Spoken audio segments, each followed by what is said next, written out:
Okay, so does it say live? Does it say recording? This hangout is on the air live. Okay, so as long as that's maintained, it should be fine. Hmm. I don't. How do we know that it's recording though? Does it show up on It's my YouTube page? no, it just what I've done is I just do exactly what you just did, and then once you close it, it automatically uploads it to your YouTube, your. Can I hang up and see that it does that, or do you just want to go ahead and do it without double checking?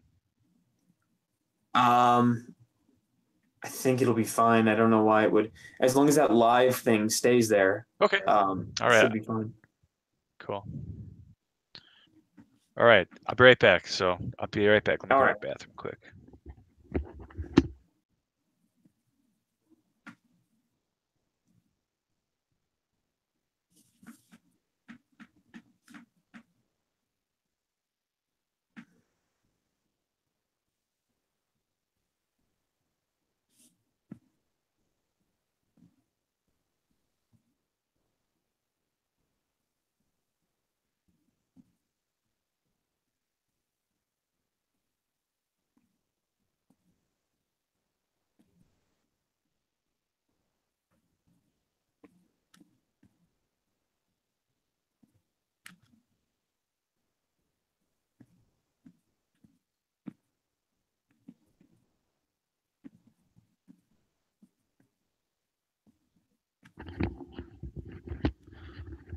Okay, I'm back. All right. Is Ray's not in here yet, huh? I don't see him.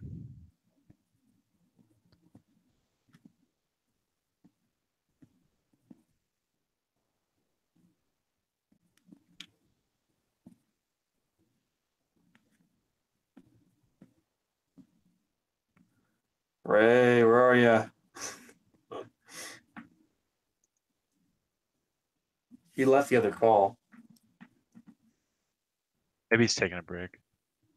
Hmm.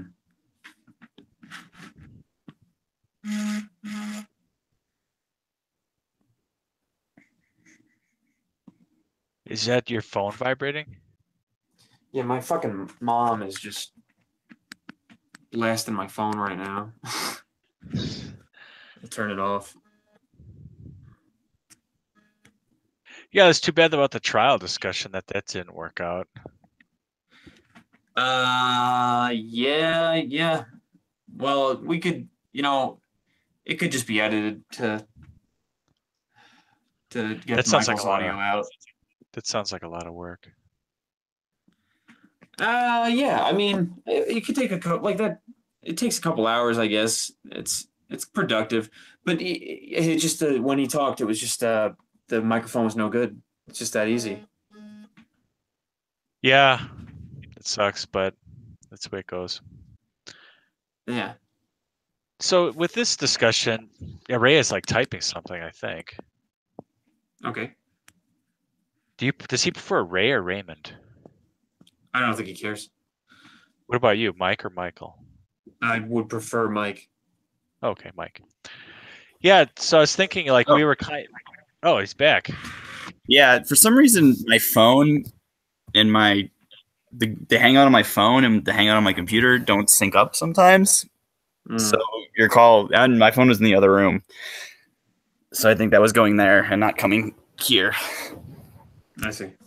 Sorry about that. We're good to go. Yeah, so the only concern. Uh oh, I'm What? getting an echo on my end. Does anybody hear that echo? I Mm, did hear the echo. Yes. oh, Hello, testing. I guess it went away. So the only concern that I had was like, how do we have a philosophy discussion and not a like fan theory discussion? yeah. Sure. Because yeah, I mean, this is a philosophy of film, not 2001 explained, and this is how my pet theory, and these are all the things about the film that I'm going to try to explain all these because there's some kooky stuff on the internet about this film. There's a lot of Right. just really weird theories, and there's a lot of weird theories about Kubrick's films in general, like about The Shining and about other films. And I think people are seeing a lot of things that aren't there, Mm-hmm. or maybe they Yeah. are there. I mean, a writer or an artist or a director is going to make decisions to kind of put little hooks into the film or to his writing to try to draw you in. Mm-hmm. And I don't think that's all that it really is. I don't think there's any kind of hidden meaning. It's just a really cool science fiction movie that was made 50 years ago. Mm-hmm. Well, that's really what makes it so interesting is the fact that there are so many unknown aspects to the movie, and that throughout his career, Kubrick, particularly with this movie, refused to answer any questions and what the meaning of it was. So, but that's also led a lot of people to keep coming back to this movie and thinking about it, and trying to find little details, and at least it makes it engaging. I always like the works of art that have like repeat value, that you could either watch multiple times or read multiple times and kind of get something new every time. Absolutely. This certainly is one of them. Yeah. I think that's also the sign of a well-crafted story, or something that someone put a lot of thought into. I don't think we're going to have a philosophy of film about like Talladega Nights, The Ballad of Ricky Bobby, or Hot Tub Time Machine, or something like that. Those are, they're funny. They're fun movies, and a lot of work went into them, but there's no real interpretation, or there's really not much meat on the bones there. So this movie has quite a bit. Yeah. Oh yeah, for sure. Yeah, I mean, we certainly discussed a lot of theories, but I guess in terms of pinning down certain philosophical dilemmas, we could do that. Start outline something. I mean, for me, it's the biggest thing would be like the question of origin. Man's origin. The film certainly addresses that in some way. We talked about technology. Our relationship to technology and all that. That's something we could start going with in the philosophical strain, and then if we get a little sidetracked and have some fun, it is what it is, right? Yeah, and we can also focus too at some point on at least how. I'm assuming we can't not talk about how, and maybe some AI stuff, things like that too, because thought a lot about that today. So maybe I have something interesting to say, maybe not, but we'll see. Yeah, I like the stuff about the heuristics. That was interesting. Yeah, that was cool, right? Oh, they're yeah, I can't heuristic. Heuristic. What was it? Heuristic algorithm?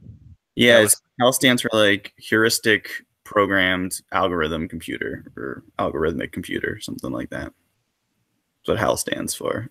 And then the heuristic part is, I guess it's like in computer science, it's a type of algorithm that just tries to find the simplest answer. So it's never like complicated or precise. It's always just like kind of like the quickest one you can get to. So that's how people think.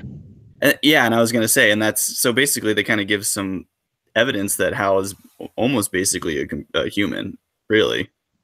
Because that's how humans, they think the quickest solution to most of their problems, which is good, bad, whatever. But yeah, that's exactly how humans think. So we can touch on that at some point. Right. Daniel Kahneman did a lot of that work. He's in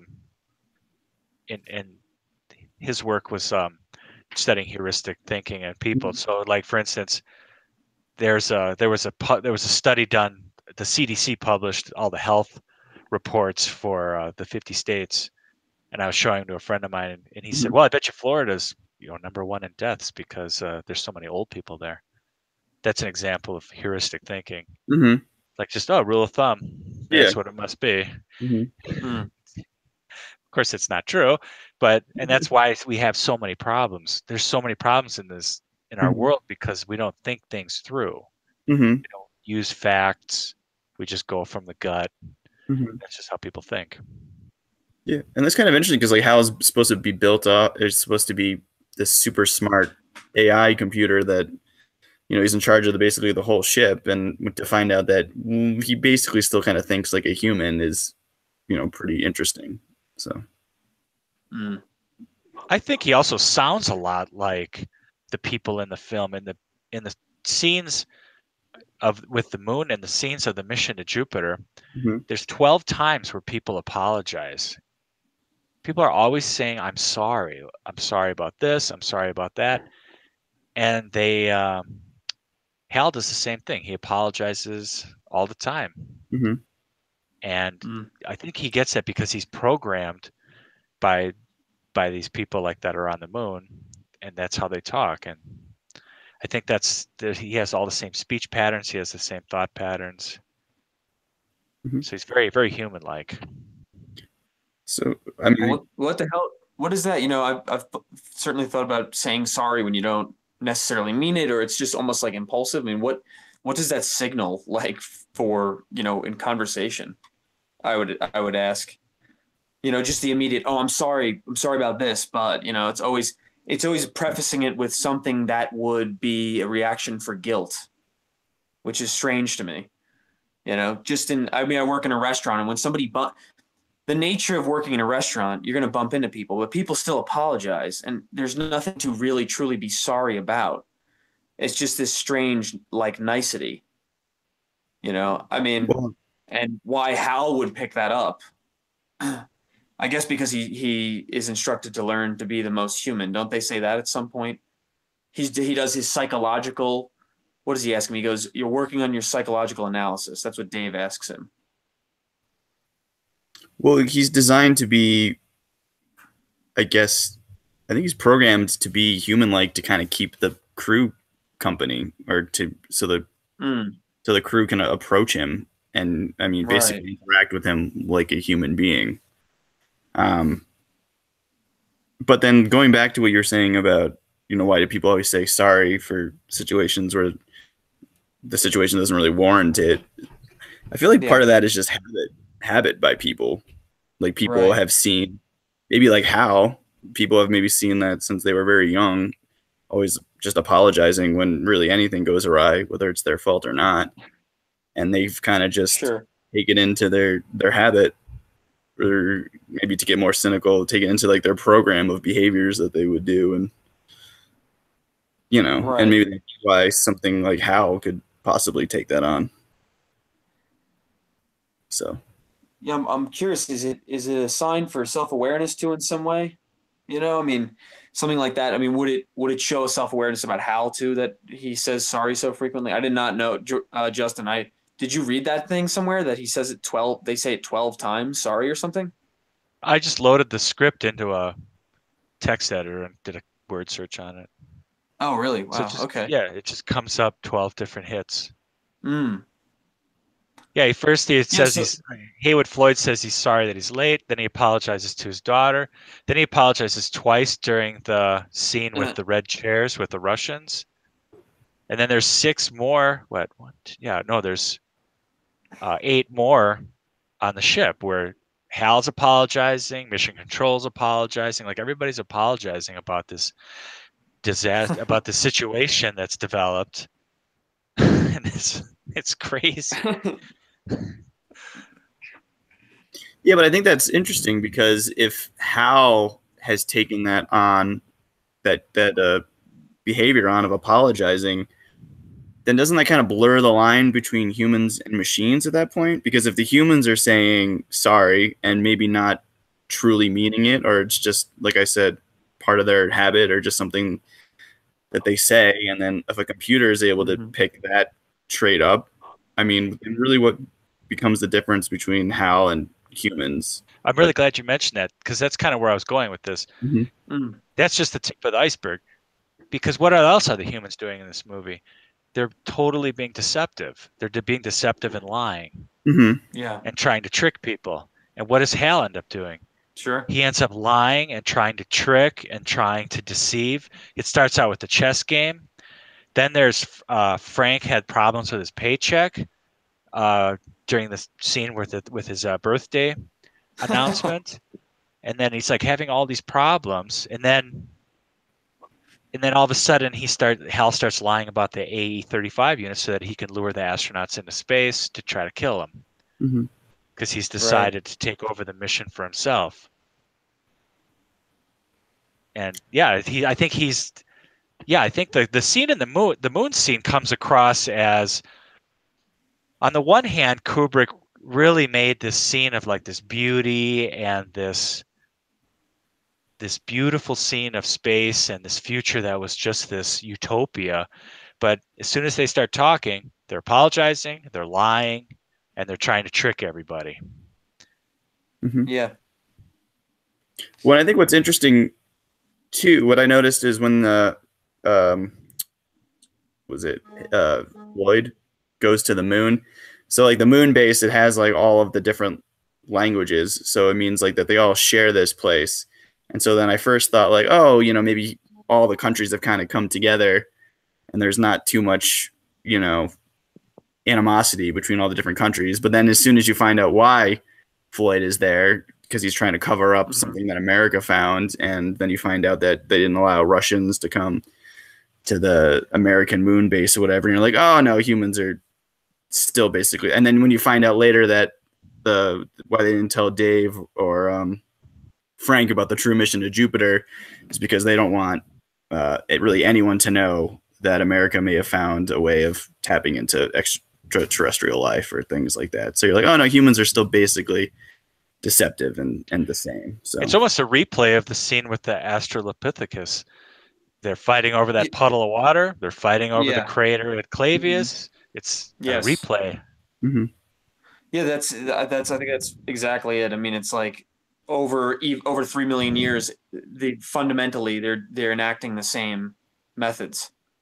They're just stuck. They're stuck in a vicious circle.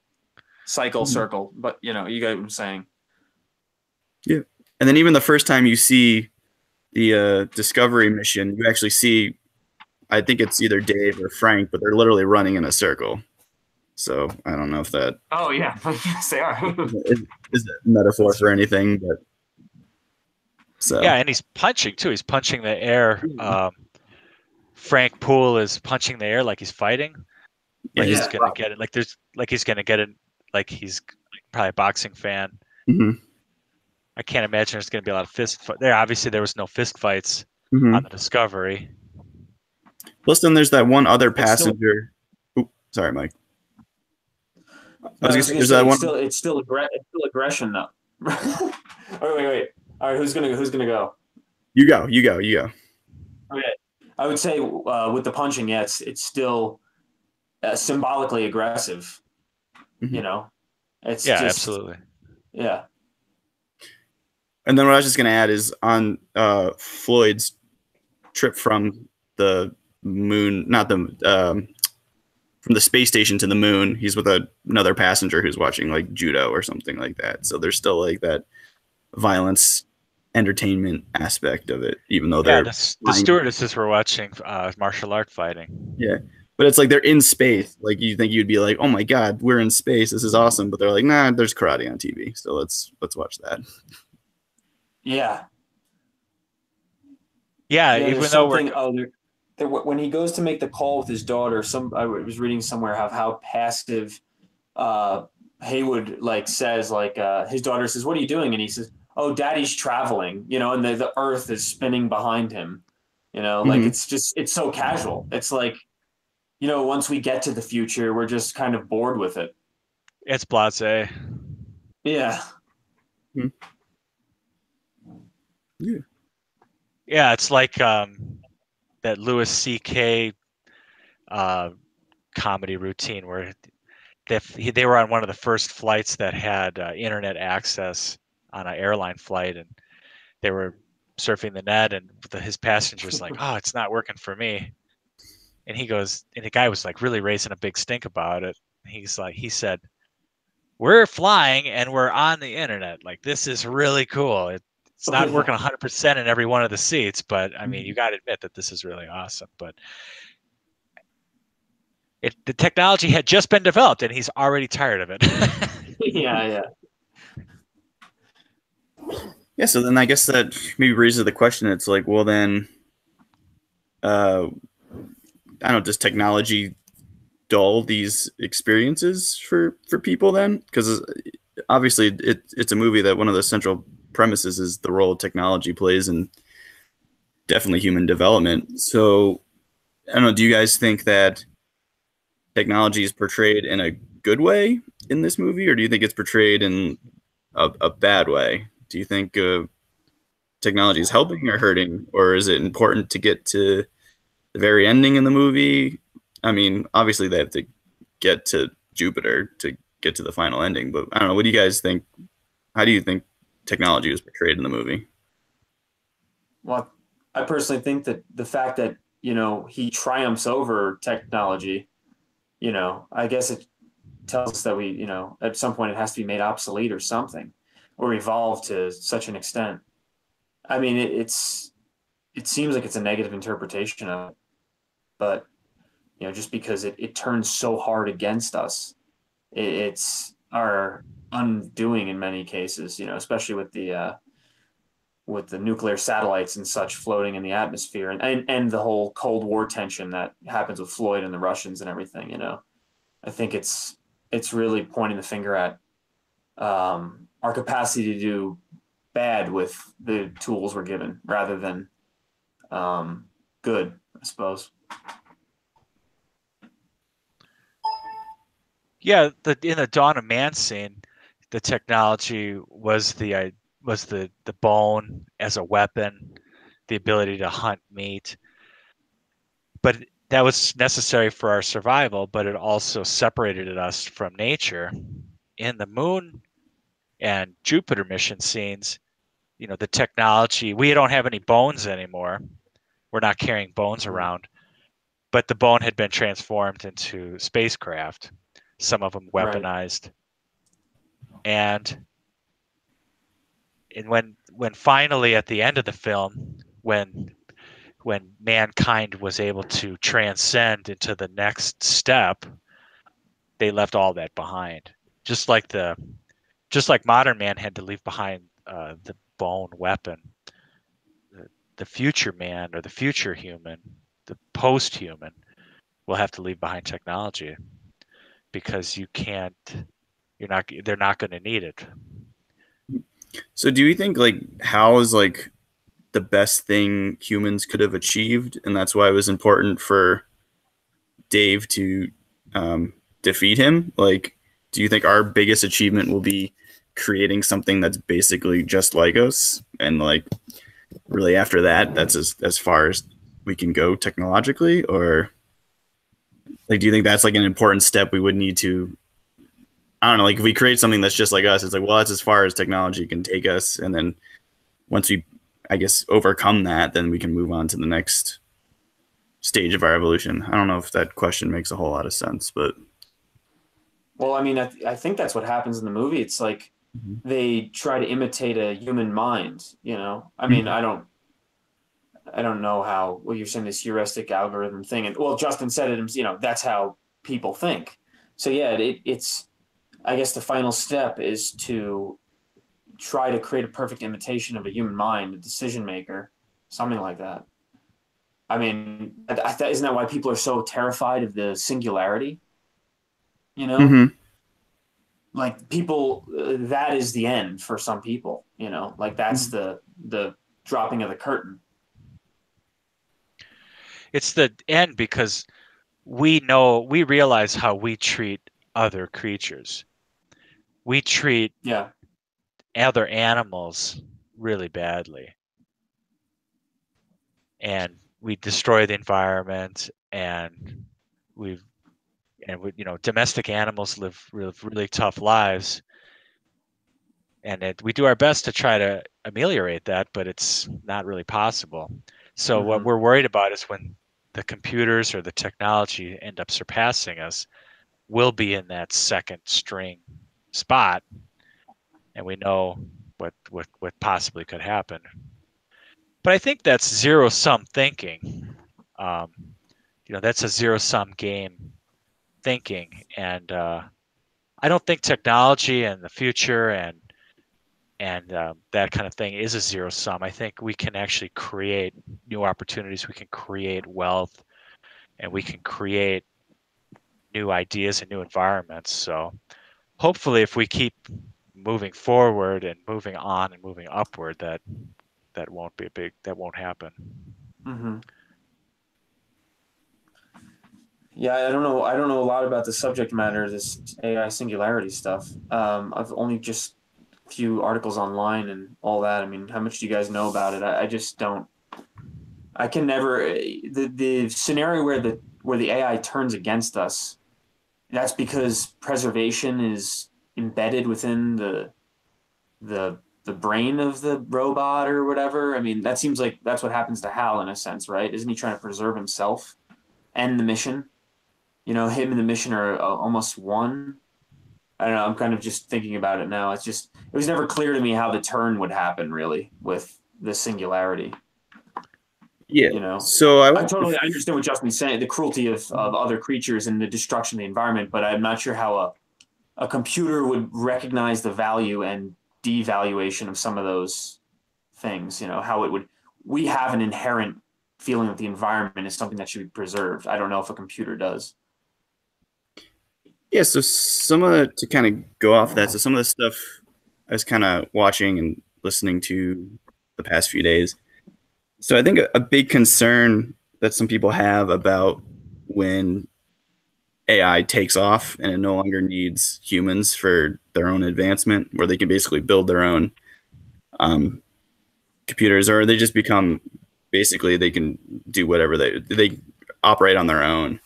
But so like one concern people have is like even if you do give them instructions, like let's say it's like to you know like make humans happy, you give them like an order like that, it's not gonna think of it the same way as we would. So kind of like how might not think problems the same way as we do. So like in the case I just mentioned is like make all humans happy. It's like, well, what it could basically just do is like trap all humans, like maybe like implant something into like their dopamine center and then just like flood it full of chemicals, and then we all become like just like all trapped. And it's like, well, technically I made humans happy. And it's like so I think that can relate to like maybe 2001, where it's like if you give Hal the mission of get to Jupiter, complete the mission, Right. he might go off on his own, or he does go off on his own, realize like I don't actually need humans. Like I can fulfill my mission better if humans aren't involved. Like I've interacted with humans and I realize they're a huge liability to the success of most things. They're deceptive and untrustworthy. So if I just get rid of them from the get-go, then my chances of succeeding this mission, are almost foolproof. So, if you give robots like just those type of instructions without implanting any like, hey, don't hurt people, or these are what humans also want to achieve, like don't destroy the planet or things like that, then if you don't give them those instructions, then they're just going to try to complete their aim because they are a program, and then think, Right. Well, let's look at another movie that Kubrick did. This was the movie he did right before 2001. It was called Dr. Strangelove. And in Dr. Strangelove, a missile-based commander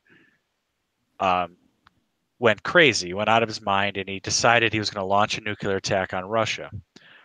So he was able to fool all of the situations, all of the fail safes, and he got a B-52 on its way to Russia with a bunch of bombs, and it actually does kick off a nuclear war at the end of the movie.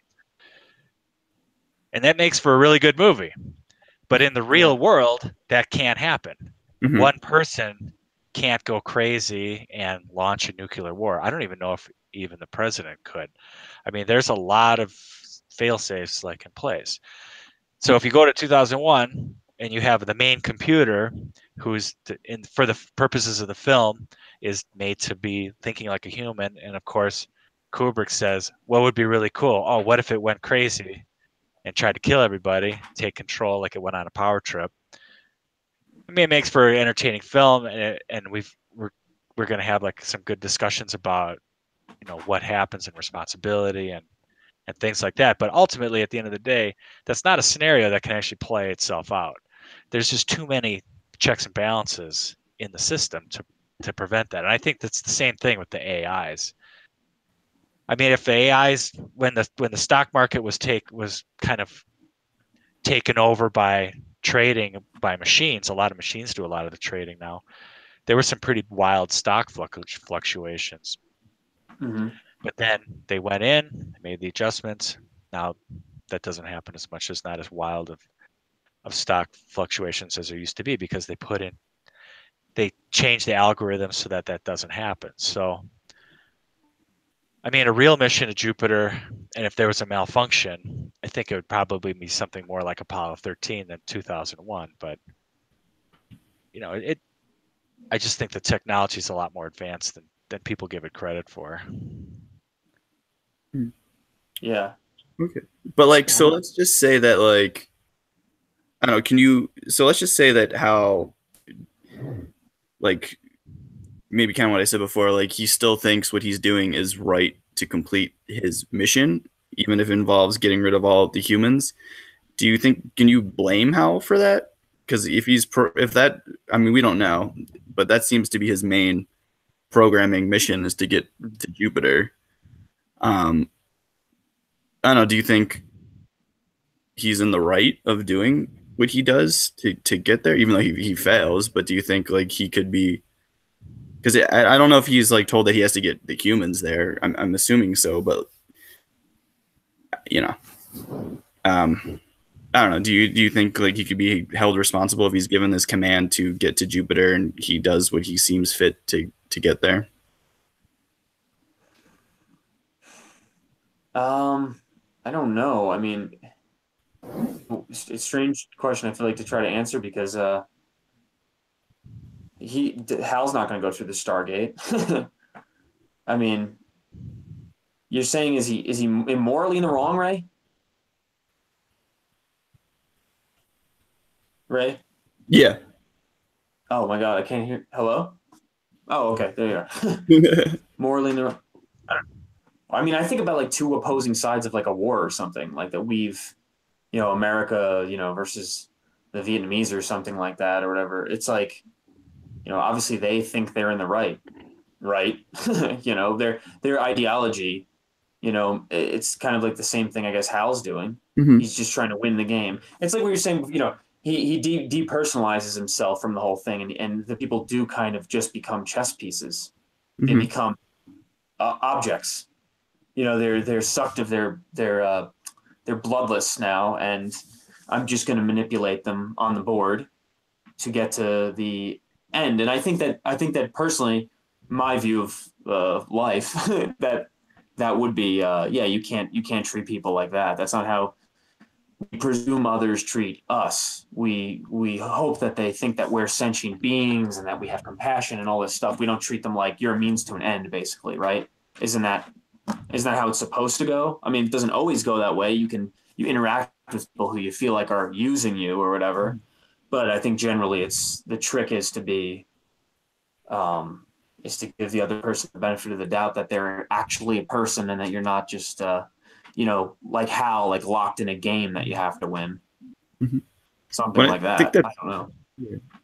Well, I think that's part of the concern is that when people worry about AI is that no one is thinking of how to program what you just said, Mike, into computers, like how not to use people and how to, right. Consider other people as living entities with their own needs and desires and things like that.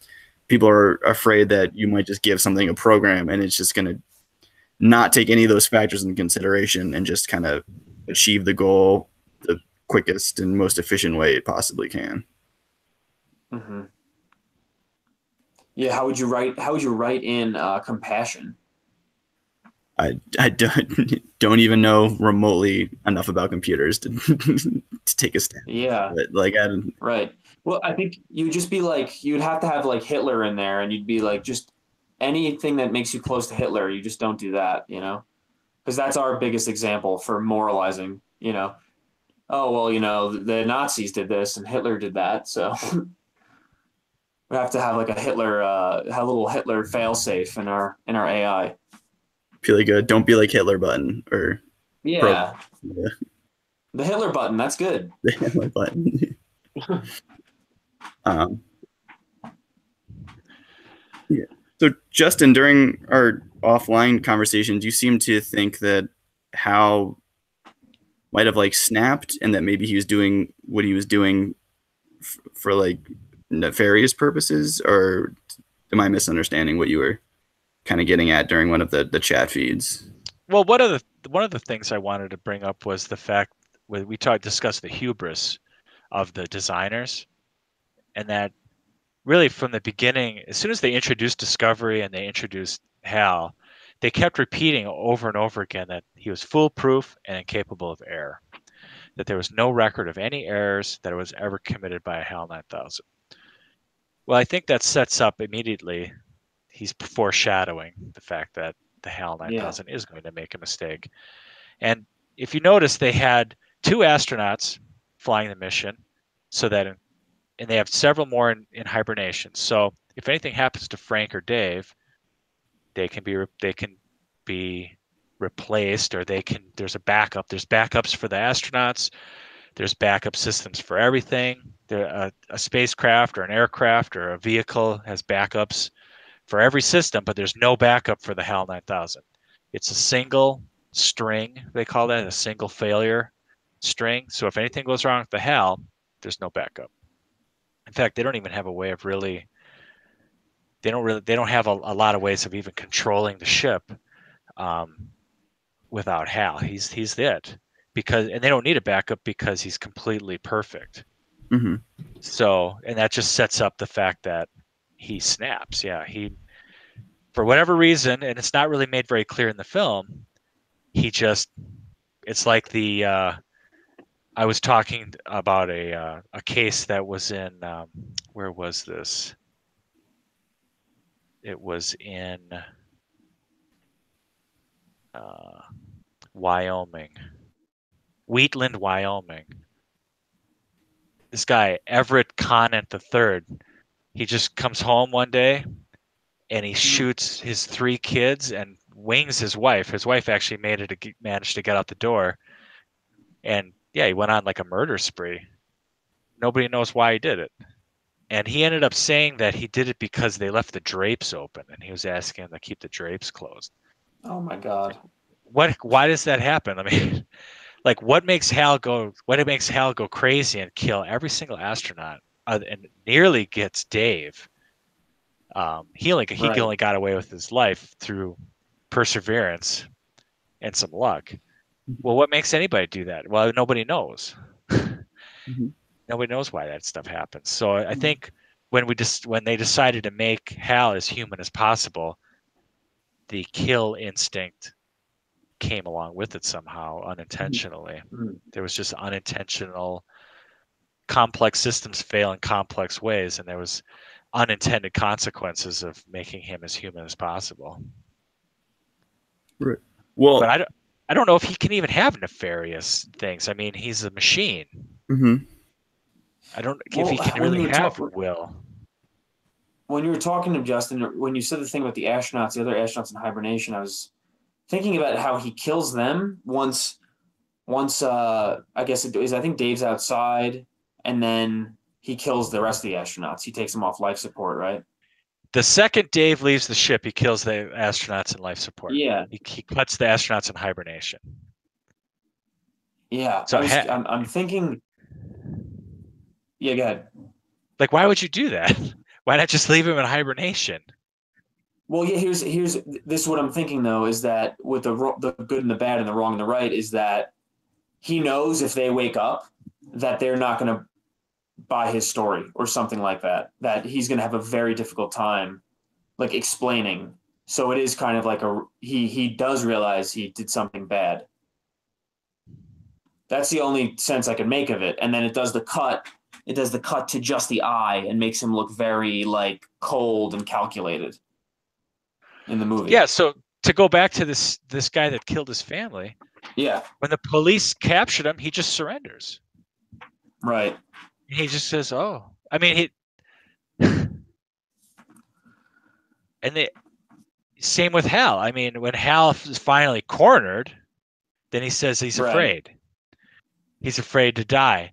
I mean, I guess when this guy Right. eventually like gets the electric chair, this killer, I'm sure he's going to say some stuff like that. He's afraid or whatever. Hmm. And yeah, I mean, they know that they did wrong. He knows that he did. I think Hal is like maybe a dog that is like a kind of like a dog or something. Like if a dog does something wrong, they know that they did something wrong. Usually, even Right. if they might have attacked somebody, they feel bad about it. But why did they attack somebody, or why did they lash out?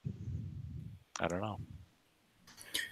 Well, do you think it's because Hal felt threatened when he overheard, or not overheard, when he lip read Dave and Frank's Well, conversation in the I think escape? absolutely, because they're gonna turn him off. They are gonna kill him.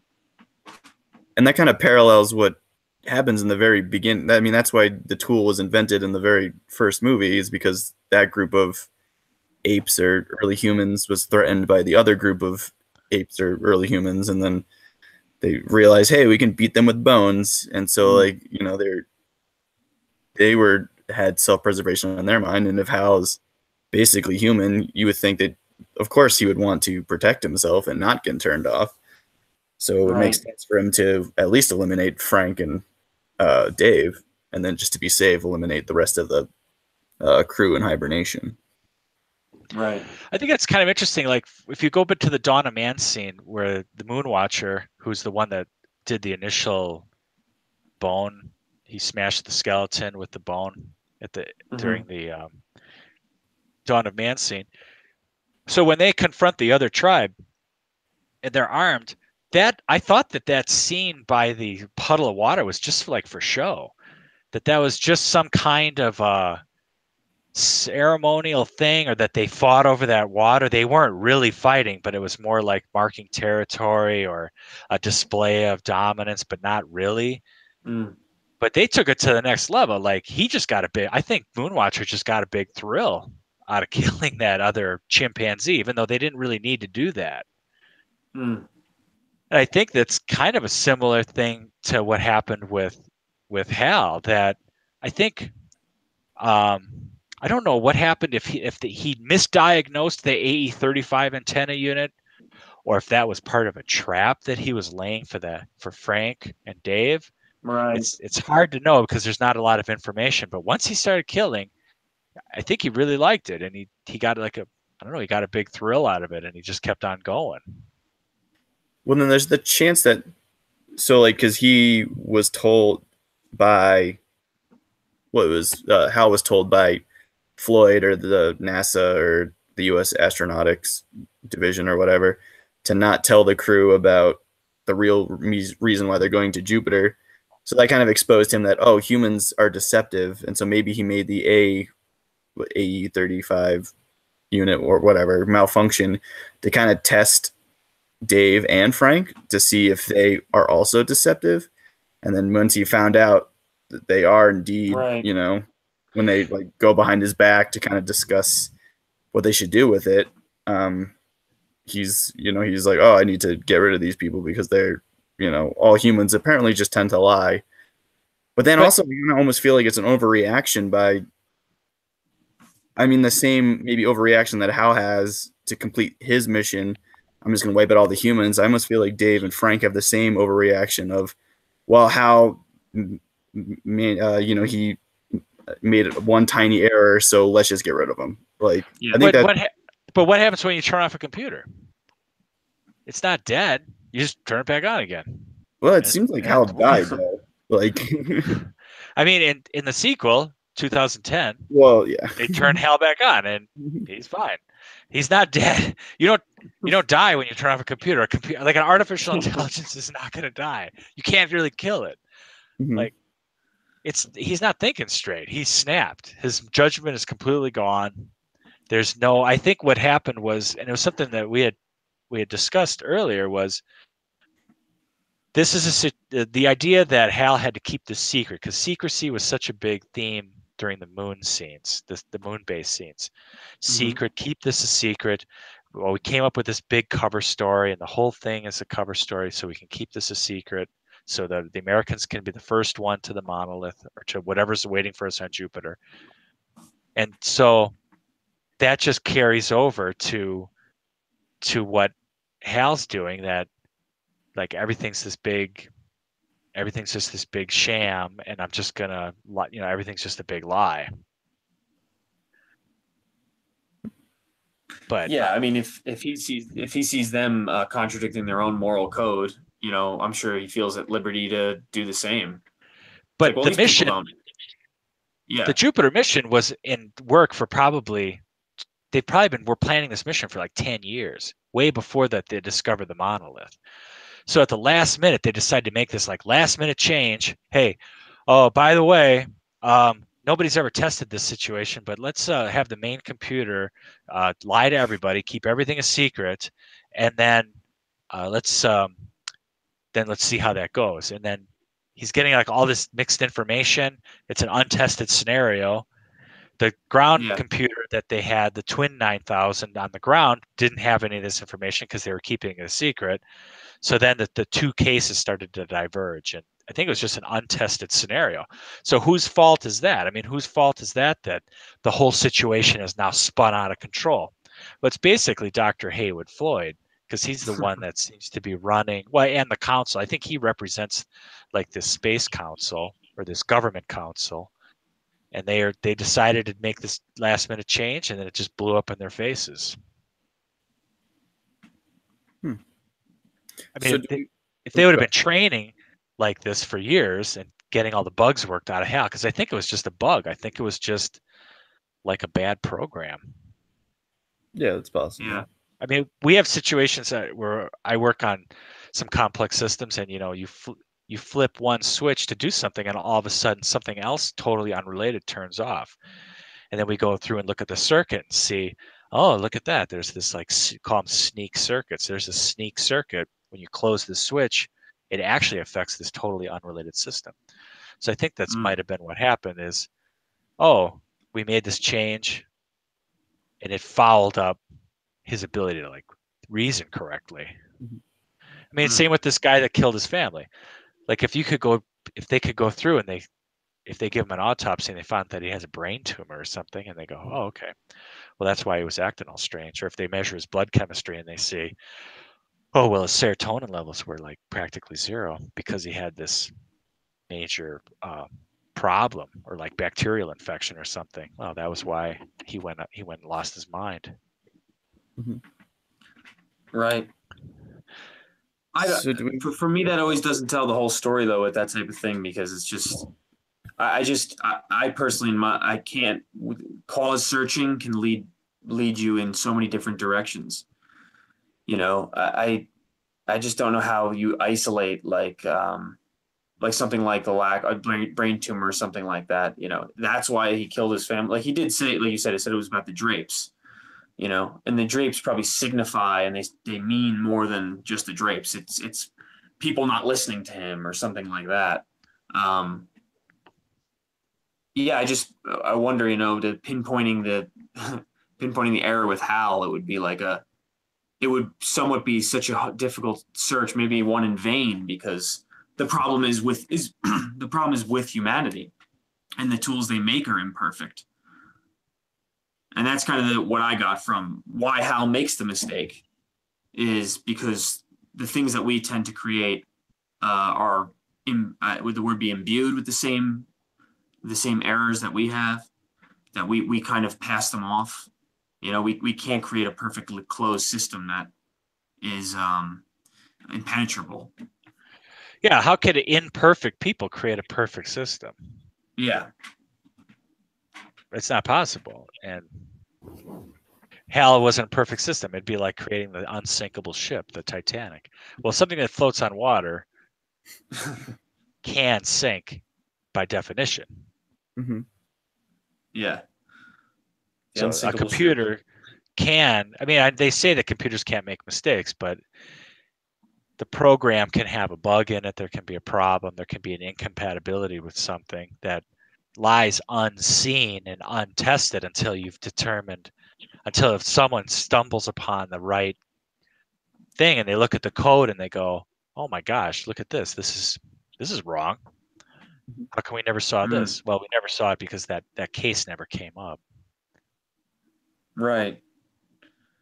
So anyway, I wanted to mention something I forgot to mention earlier was, so talking about the show, I was mentioning like how the chimpanzees were doing this like big show, and it was not really a fight. I mean, they weren't really warring with each other. They were just kind of like screaming at each other, like the way that chimpanzees kind of scream at each other.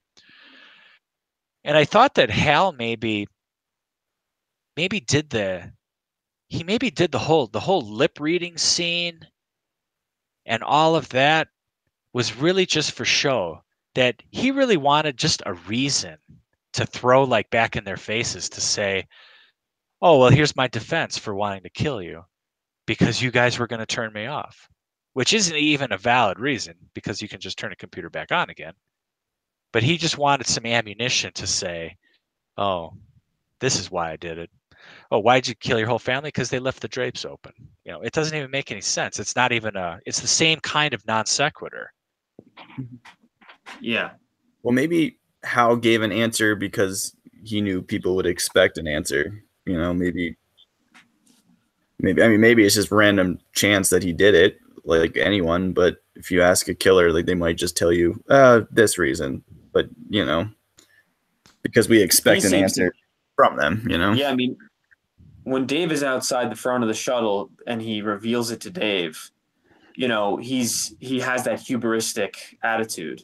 It's like, oh, you took a lot of precautions, but like, you know, I actually was watching you guys. He's proud of the scheme and the trap that he laid for them, basically. You know, and then obviously that bites him in the ass pretty quick when Dave is more ingenious. Yeah, it's yeah, I mean, it's like it's the scene where he says, "Oh, you're gonna find that pretty difficult because you forgot your space helmet." Mm-hmm. Man, I mean, I'm like, at that point, I figured like you're sentient, and I'm really glad somebody's gonna turn you off because like you're a real jerk. Right. This like know-it-all computer that goes on like a killing spree. Oh my gosh. So do we want to like maybe? Oh, go ahead, Mike. Yeah. No, I just in reaction to when Dave finally breaches the inside of the craft and like Hal is attempting like desperately to reason with him, like just I guess it would be where you're so morally like you've been transgressed so badly that there's no reasoning. It's like, no, this is it. It's just like you're done, you know, and that happens in life, you know, when people are just like they do something. It's like, no, you know what, like it's just over. Like we're not buddies, we're not pals. Like you're just I'm deleting you as a contact. Goodbye, and that's what he does. He unfriends Hal, like just cold, you know.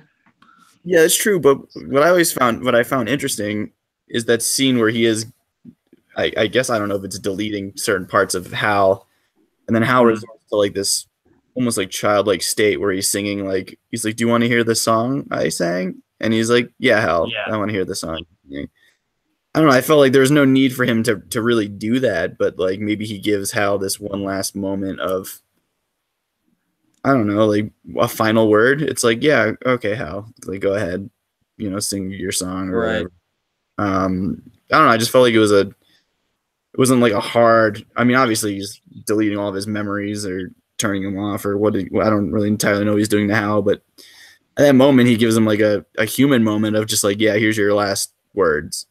Go ahead and sing your song or whatever. But that's almost like if like a killer when he's on it and when he's like doing his sentencing, when the sentencing hearing is happening, they bring out his like first grade teacher. The first grade teacher says, "This guy is so great. He's such a nice kid. He's such a great kid." Right. That's kind of what it kind of felt like. Like, see, Hal's innocent. It's just like a little computer that just learned how to sing a song. That's the first thing he ever said. But I like it how he's pleading with. I like the scene when he's pleading with. I think the audience likes the scene when Hal's pleading with Dave, basically saying, "I'm good now." Yeah, All that stuff that happened before, I realize I made some Yeah. mistakes, but I'm good now. Now I'm fine. Yeah. You need to relax. Like you need to take a stress pill and think things over because everything's great. Yeah. I did like that. Yeah, when Dave's like walking and he's like, "No, I stopped making errors. Trust me, I'm not going to make any more errors from now I'm on." not gonna try to kill you now. Yeah, I'm no, totally not. Trust me. that was what we call a joke. Oh my gosh. And Dave is not having it. He is like not No. amused at all. And that's the thing. Like we were talking about, I know, Mike, I mentioned like these causes, and it seemed like you were a little bit kind of frustrated, like, I don't really want to talk about causes. And I'll tell you, I don't think Dave was really interested in like I don't really care what the reason is, Hal, that you went on this spree, because it's over now. I am ending this right now. Yeah. And that's the Yeah. same thing I think with the way people think. Like if somebody commits a heinous crime or a terrible act, I mean, there's mitigating circumstances, and I think there's lessons that we can all learn as a society. But ultimately, I don't really care what happens to this guy in Wyoming. I hope he dies because he's a really terrible person. And my empathy for him is, you'd be like, used it all up. I don't have any empathy for you. I feel terrible about the situation and about all the people involved. And like with all the astronauts that got killed, like in this movie, I know it's a fake movie, but I'm sure it's the whole situation is terrible. I'm not happy about any of that, but it's like you have to just turn the machine off or put the killer in jail and move on. Mhm. Sure. So do we want to move on now to maybe talking about not so much just the monolith in general, but I don't know, at least the role the monolith appears to play in human evolution throughout the movie? Because it's obviously like when those first men or apes, like when they first see the monolith, that's when it's shortly after that they, or one of them, the Moonwatcher, learns how to use or puts it together that he can use tools or at least manipulate his environment, something like that. So do we want to move on? And then obviously the monolith keeps appearing throughout the movie, and each time it seems to at least influence humanity in some way up until the very, very end when the Star Child is born. So do we want to move on to that kind of discussion? Like, well, like why do humans need, or do they need a driving force to help them reach all these stages to their next evolution, or just up the evolutionary ladder? I don't know, to kind of put forward a question for this discussion. Well, I mean, to me, it was clearly a stand-in for the most ambiguous form of God ever. You know, like Justin, I think at the beginning of the day, you're saying, religion in the traditional sense is kind of washed away. And but, this thing that fills the gap is like really, it couldn't be more ambiguous as to what it is in this movie. It's a blank slate. Literally, it's a blank slate. It's like you just impose anything you want on it. Buddha or Jesus, whatever. Think of it in any way you want, really. It's almost all those things and something more. Wow, it is a lot like Jesus or Buddha. It's like these omniscient beings, whatever they are, that made the monolith. Yeah. All mankind needs is like a little push. And that's kind of what these divine figures are in our history. They kind of, they're there for one lifetime. They just kind of give this little push, and then boom. There's this huge reaction. Big religion punk comes up, a big change of ideas. There's a paradigm shift. I think in reality, though, there's a paradigm shift, and then people look back at it and go, "Oh, see, this is what happened. It was because of this reason." Yeah. The past is just as difficult to understand as the future.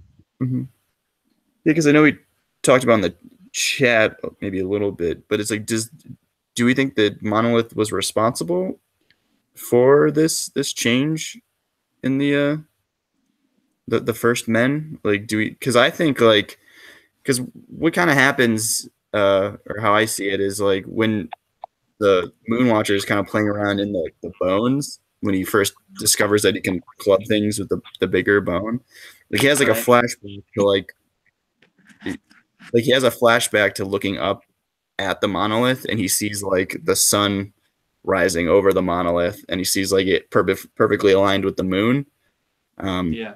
I don't know entirely how that makes him think of, hey, I can manipulate my environment. I don't know if he sees like a different perspective, or he's able to then realize that, I don't know, maybe to go outside himself to, think of the other environment, whatever. But then, like, because also on the moon, when they find the monolith there at the moon, there's the same scene of looking up at the monolith, but this time you see you see the sun coming over it again, but then you see it directly aligned with the Earth. And then the third time you see the monolith, you actually see like all the planets aligned in a perfect line, and the monolith is there. And like I don't know if they're trying to say like it could either be like a change in idea or a paradigm shift, like Justin was saying, or if it's like literally representing like a cosmic force where like all the planets align and just everything comes together at that right moment to kind of push humans to the next level. Yeah. Like it was predestined to happen. Yeah, if it's, or like Justin was kind of saying, it's like almost like a religious something. I mean, it literally, Ray, the way you describe it, it fills a gap on the screen. It's this kind of this chain of islands or whatever, of planets, and then the monolith is also an integral part of that. It's not like depicted as it's separate. Mm-hmm. It's part of the sequence. Mm-hmm. I think. And I mean, one thing. Yeah. Oh, sorry, Michael. No, Justin, go ahead. It's just to kind of digress a little bit, since we're talking about the visual aspects of the film. The one thing about the film is it's very, very visual. And one thing that makes this science fiction film different than pretty much any mainstream science fiction film before it is that he really wanted to show you space and show you how beautiful space is, and the beauty of the planets with all the crescents, like the sun illuminating all the bodies in these crescent shapes, and these alignments, these syzygies of alignments, and the beauty of it. It was a strikingly beautiful film, and I think it was just a very, very beautiful scene, even during the Stargate scene with the nebulas and all the colors. It's just visually a very stunning movie, and space is visually very cool. I mean, stars are cool, nebulas are really cool, planets look really awesome. All the pictures of Voyager are really cool, like all the cloud formations on Jupiter are really awesome. It's so otherworldly, and it captures the imagination. I think he was just kind of trying to go for that. But I think that was capturing. I mean, that was something that was totally new in science fiction film. Because otherwise, what do you see? What do you basically have for science fiction films that's going on in those times? Like if you look at like an old Doctor Who episode or something, it's just people walking around in a cave. They're walking around on a ship. They look outside. There's like a couple crappy painted stars on a black mat. They're having adventures basically like in an office building. Where this was really trying to show you the grandeur and how small people are. Like you're this tiny little speck in this ocean of vacuum and space and stars and radiation. Mm-hmm. Yeah. So like I was watching that documentary I was mentioning, right, with the actors and the physicists and things like that. They mentioned that like as this movie was being filmed, I guess NASA was starting to release a lot of pictures from outer space that kind of influenced what Kubrick wanted to do with the movie, and that's what ultimately led him to get NASA involved in doing a lot of the really helping with designing the internal spaceships and all that stuff. So like he actually, I think he said like he joked that like he took out like an insurance policy in case like NASA discovered extraterrestrial life, so that way like his movie, like, because it kind of hints that there's extraterrestrial life, that like he'd be able to get his money back if it was old news or whatever, something like that. Yeah, I mean at this time the movie had come out. Apollo was already in full swing. Apollo had been going on for a couple of years. They had been doing flight tests. And when Apollo 8 circumnavigated the moon, it was the first time people had seen the dark side of the moon for themselves. It, 2001 was in the theaters, and they actually were joking around about saying whether or not to play a prank on Mission Control and tell them that they found a large black monolith. And during Apollo 13, right, their press conference right before they had the oxygen tank incident, they played the Zarathustra theme, like their kind of call out. I mean, this movie was like a movie almost for American audiences, not just for like drug culture, but it was also for like space culture and engineers and all these people that were so interested in jets and engineers and the military industrial complex and the space industrial complex. I mean, it was like a fan movie for a generation that's gone now, but it was really in full swing in the 60s. But as far as what the monolith is doing, I think that, in my opinion, just the fact that it shows up has a huge effect. So just when the monolith appears in 3 million years ago to the Australopithecine hominoids, they are freaking out, and it has a huge effect. And whether or not we had some discussion on whether or not it programs their minds. We're not exactly sure, but it has a huge effect just being there. And the second time, when it's on the moon and it beams the radio signal to Jupiter, I mean, even the fact that once they discover its presence, it has a giant effect. So every time people discover one of the monoliths, it's a transition point in history for humankind. Mm-hmm. And whatever came before and whatever came next, because humankind is actually bookended in this film. They show the species that came before and they show the species that come later. Mm-hmm. Well, so like what I think is kind of interesting is this seems to suggest that like humans can't do it on their own, that they need, like we said earlier, I think they need a little help along the way to get to their next, whatever the Star Child is supposed to represent, like this final stage, or probably not the final stage, at least the next stage of their evolution. And it's kind of interesting. I don't know, like just to kind of to think about, like, is that true? Like, what I know about evolution would suggest that most of these, like, at least at the very beginning, probably just happened by random chance, right? There's probably no one moment that caused humans to first use tools. They had probably always using tools in some primitive way. There's not just one monkey or early human that decided, hey, I'm going to start using a tool now.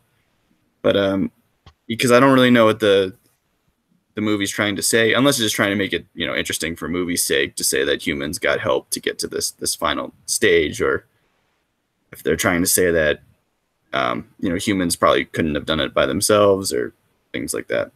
I don't know. What do you guys think? Yeah, I don't know what problem is it addressing? To me, it's addressing the problem of, like, we're so different than the animals. Well, why? Why do we always consider ourselves?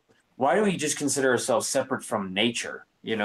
Like when somebody says, "Oh, I want to go out and get into nature more," well, why? Where does that distinction come from? It almost seems like false to me. Like if I'm in Denver, I'm still in somewhere where that organically arose because of human intention and whatnot. But for us, we are like going to a park. That's being in nature. We and I think that's what this movie is like trying. Like one of the things it's trying to go after, and the monolith, it fills that gap of like, well, why do we why are we so radically different? I think also it's, science fiction is supposed to make you think about things. It's supposed to ask questions like, well, what if this were the case? Well, what if the fifth member of the crew was a robot and it killed everybody. Well, what if it just was they, when we discover what our past really was, if we ever do have a chance, and we discover that it's a situation where, yeah, we were helped along by another more advanced race. Well, what would that mean for us? Is that news that, like the news of the monolith, the people of Earth weren't ready to hear the news of the monolith? Is mankind not ready to hear the news that we were helped by an alien race? So are they not ready to tell? It's almost like when Nietzsche said, like, his message, I was like the light from a distant star. It takes a long time to arrive. Yeah. It takes a long time for it to become known.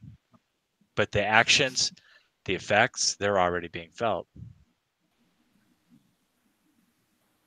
I mean, it would, if they, like, we were talking about some of H.P. Lovecraft's writings. I don't know if you're familiar with H.P. Lovecraft's writings, but he had a story in which it was, I think, at the Mountains of Madness, where the main character discovered that humans was the side effect of an experiment done by an alien race.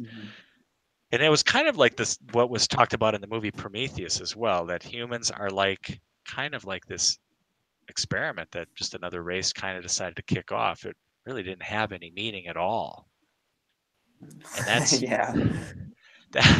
the spoiler alert. That was the big reveal in Prometheus. And when Wayland found out, I mean, he flipped out. That is some really bad news to hear. Like, oh, not only is there no God, but you're basically less than nothing. You're some kind of like bacteria that was in it that happened to be growing in a petri dish that we were trying to like keep clean. Holy cow. That's a brutal truth to stare down if it was illuminated, I guess. That's tough. That basically just strips your entire life of any sort of meaning, right? But I think it's also good to try to keep humility. Like, well, why are you this? Like, if you have a successful person, like, someone who's like very successful, like Elon Musk, he's very successful. I'm sure if you talk to him, he would say, well, if it wasn't for all these people that helped me, and I had all this help and all these great influences, and when I was having really tough times, these are the people that stuck by me and never gave up. Well, I mean, it's never just one person all by themselves. The only people that say that are the people that are very prideful. Right. Yeah, I mean, with creation and created, I mean, I feel like the relationship is, mutually dependent in many ways. They, even though the aliens in Prometheus, were just an experiment. Well, you wasted some of your time on us, creating us. You put thought into it. And we're a reality that they needed to deal with in some way. I saw the movie, I don't remember it that well, but it's like, why are you so important? Maybe you're just in somebody else's petri dish.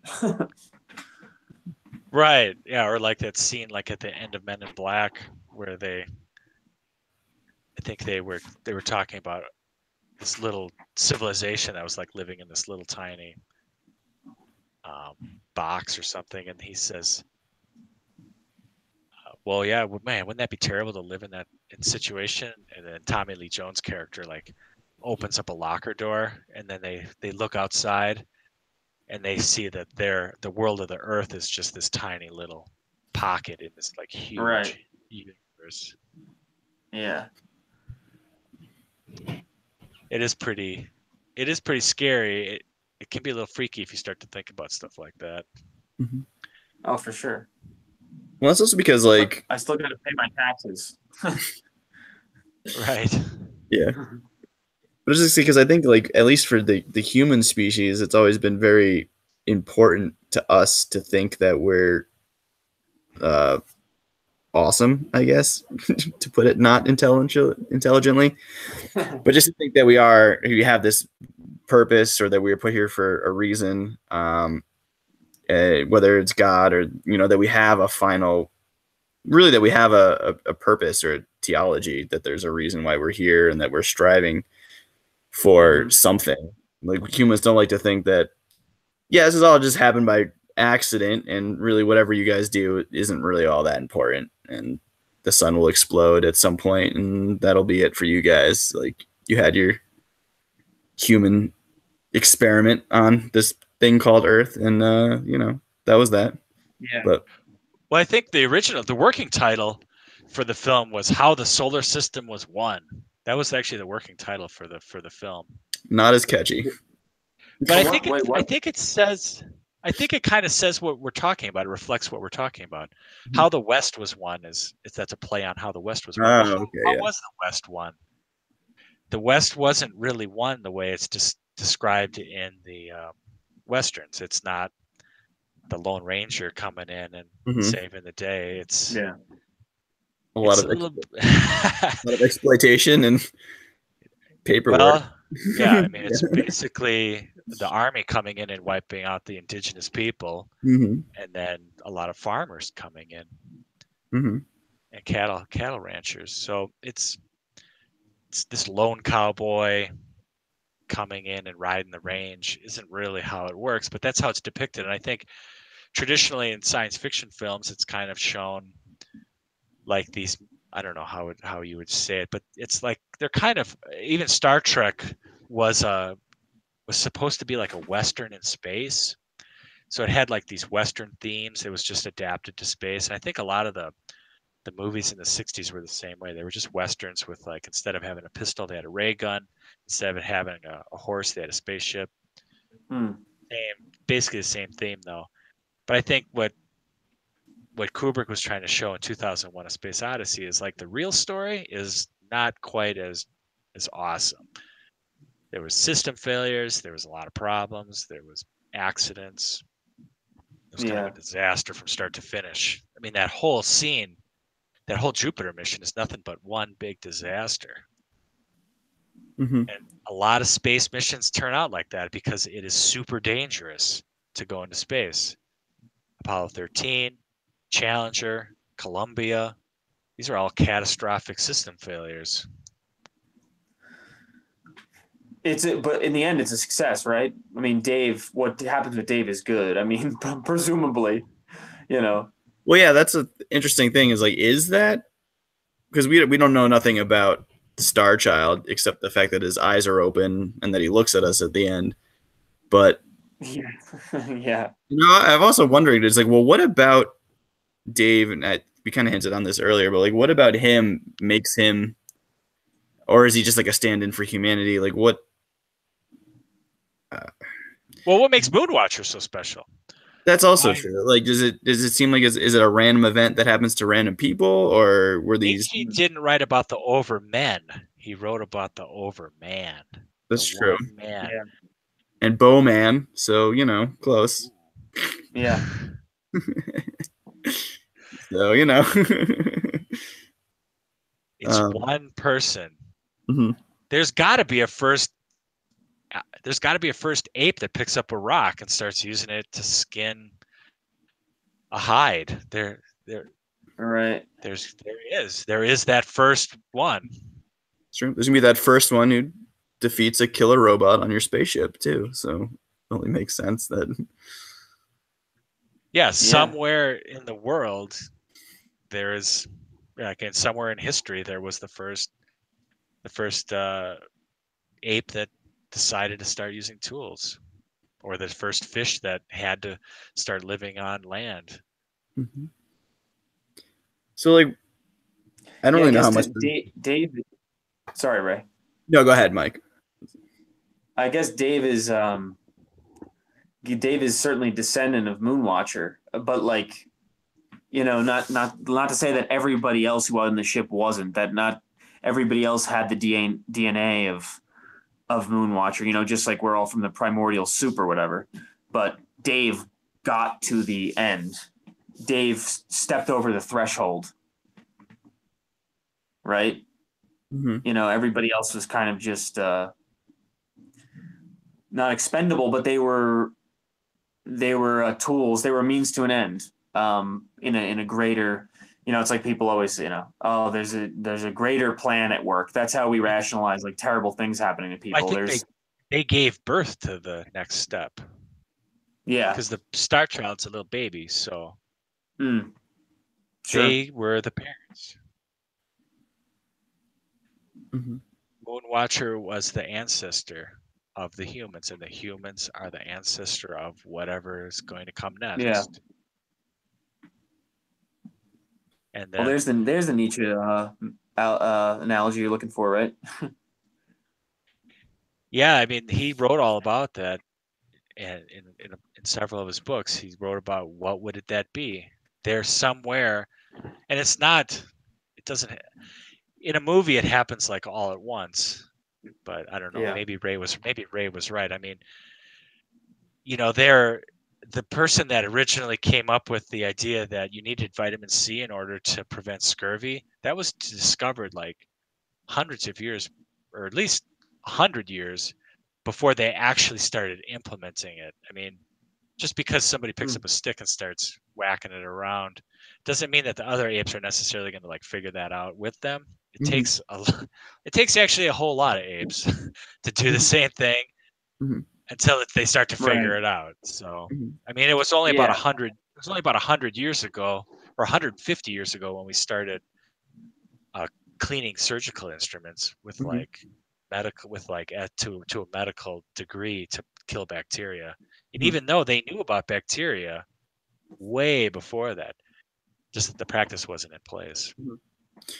And actually, there's to kind of go with that too. There was a surgeon who came up with the crazy idea of washing your hands in between cutting open bodies and delivering babies. And he was like the first doctor who was like, hey, if I wash my hands when I come from the morgue to deliver a baby, women tend to not die. And then he published his findings, and everyone was like, that is ridiculous. We've always done it this way.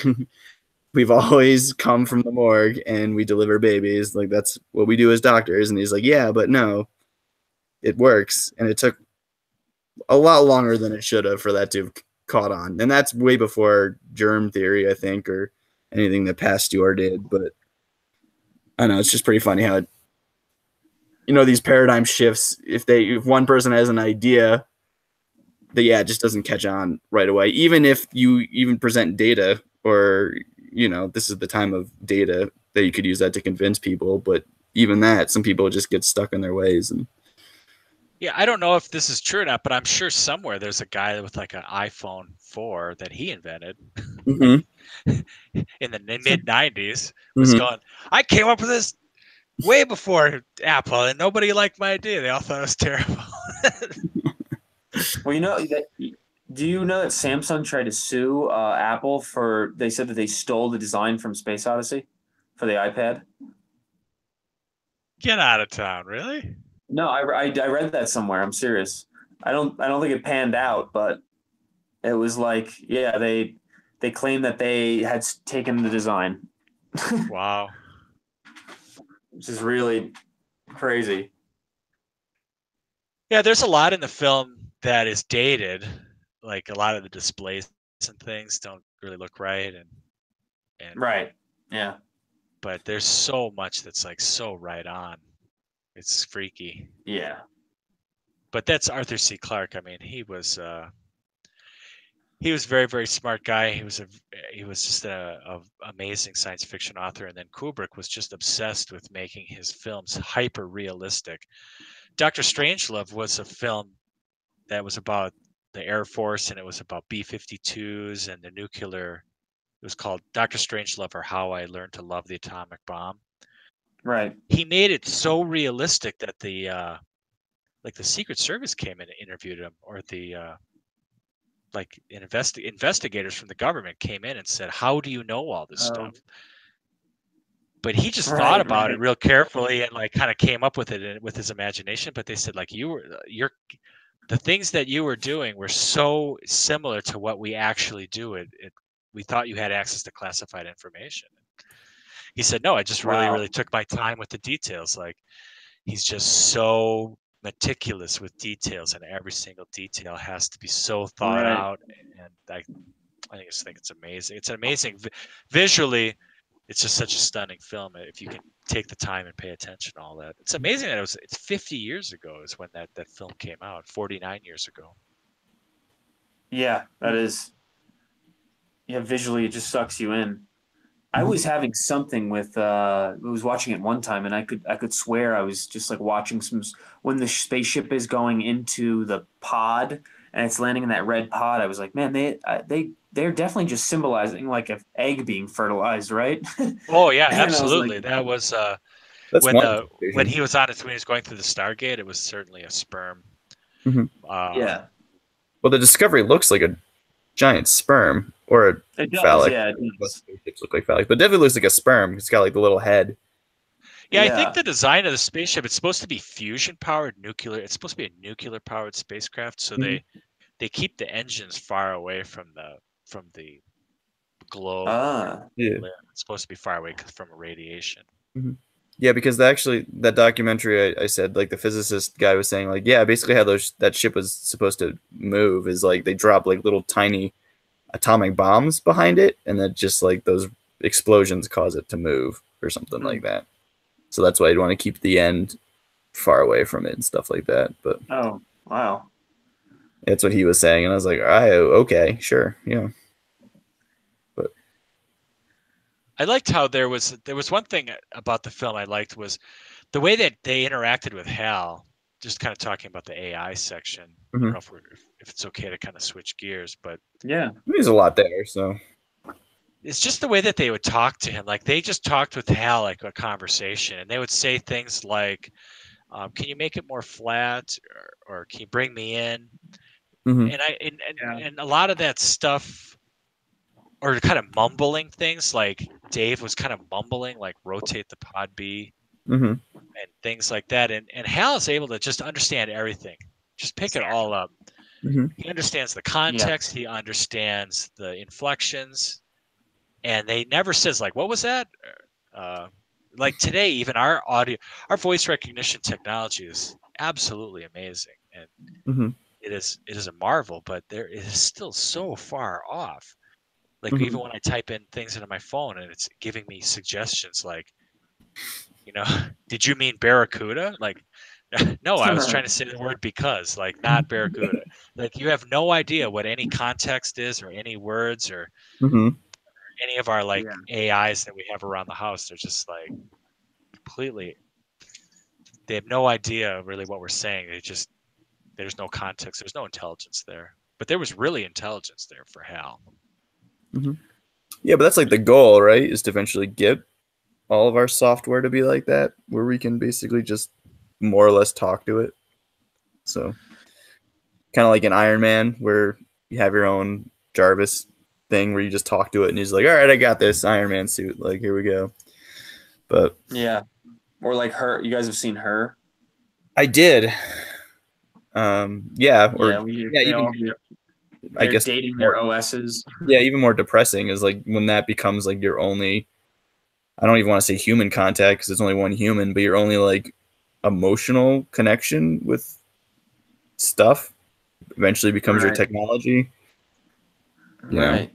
and that tends to get a little bit Black Mirror-ish, and but Well, there's a really weird relationship to, with human conversation. I mean, right now, like we're having these direct conversation and we're listening to each other all the time, or we're trying our best. But Mhm. usually when you're out talking to people on the street, I mean, how many times do people say, "What was that?" or "Huh?" Like no one is never ever initially listening. They're just always in their own head thinking something, and they go, "Oh, what were you saying?" Today, somebody said, like, "I'm sorry, I looked like I was paying attention, but I really wasn't paying attention." Can you please repeat that? Yeah. Yeah. There's nothing worse like getting called out. Like if you're just saying like yeah, and then someone's like, "What did I just say?" and you're like, "Fuck, no." Like now I have to like come clean and realize, yeah, I wasn't listening. Like, but Well, that's sounds like a conversation with a girlfriend or something. It's yeah, like, I've had a few of those. yeah, okay, yeah, yes. Speaking Just of keep saying yes. speaking of difficult conversations, in preparation for this, I was doing some searches for scripts, and I came across a couple of preliminary scripts or rough drafts or possibly scripts where they had done some filming, but it ended up getting cut. I'd love to see an uncut version of the film. Probably be like 7 hours long. Oh my gosh. But there was a scene where Frank was like really laying into Hal, and he was just arguing with him, saying, I heard there was some things about this mission that you're not telling us. Tell us what is happening. And then and Dave is like, why would they keep information from us?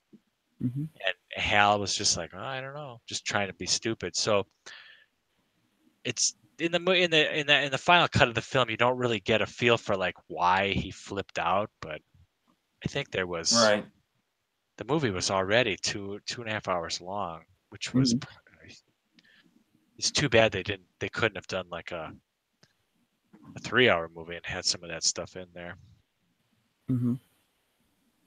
Yeah, it's light on the dialogue. Yeah. So I guess to kind of go with like maybe like human relationships and technology and stuff, like one scene that I thought was kind of interesting, and other sources have kind of pointed this, but it's like when Frank's parents are wishing him, they send him like that happy birthday video chat thing or whatever, and he does not seem to really care too much at all. Like he doesn't, I don't know, he doesn't seem to really care that his parents sent him that, you know, and we don't know his backstory. Maybe he doesn't really care for his parents or whatever, but I don't know. I just thought, I don't know if there's anything there saying that, like, you know, in the future, maybe technology has kind of warped our relationship with people. I mean, you can kind of see that a lot, maybe even today. Like, people tend to spend more time, you know, on their phones, and I take public transportation and no one talks to each other. I certainly don't ever try to talk to anyone. I can't, you know, say that I'm a potential solution to that problem or anything like that. But it's just like, you know, if we keep going down this road, it's, I don't know, is anyone going to talk to anyone face to face in like 60 years from now? Or, you know, not to get too, well, or, you know. No, I mean, I think I was listening to something last week, and people are inventing technologies, I guess, to combat technology. Would be in a way. I guess I got to explain this though. It's like there's for instance, at concerts now, you can kind of like have this service come, and they give everyone at the show a bag, and the bag, you put your cell phone in the bag, and it renders the cell phone useless when it's in the event. So then you have to leave the event and then tap a node that opens the case, and then you take your phone out. So it's like we're inventing like ways of like getting back to some more connected experience where technology is not involved or something like that. I mean, we're still deploying a technology in a weird way, but it's strange. It's just like we're still dependent. We still can't like completely cut the cord, you know, not to be too literal, but yeah, it's pretty interesting because it's like you see, I know I always see people, you go to like anything that you think people would just try to like remember, and it's like people are always just taking photos of everything, and that maybe that's like an archaic example. People are always taking photos of all these like precious moments in their lives, and I always just wonder, it's like, well, why aren't you just trying to like experience this moment right now? And if it's important, it should hopefully stay with you, and if it's not, then it's, you know, probably not worth remembering anyway. Like if it doesn't have an effect on you, you know, well then this moment's not really worth remembering. It's like, do we have to take photos of everything? I mean, one, you're not going to look at them, but two, it's like, not every moment is great, so you don't have to take photos of everything. And yeah, you know, if you want to get to like Instagram where people are like putting photos of their food and things, not to sound like an 80-year-old man or anything right now, but like oh no, go ahead. Yeah, I work at a restaurant, so I mean, I'm nauseated all day by the amount of the photo shoots that go on. Yeah, and then like I was, because I've also been in like situations where I've like hung out with people, and like a good hour of that was just like people individually on their own phones, and it's like, this can't be good. Like this can't be a promising sign for human relationships in the future, you know? Yeah, I I don't I know. mean I get off this like it always seemed like there.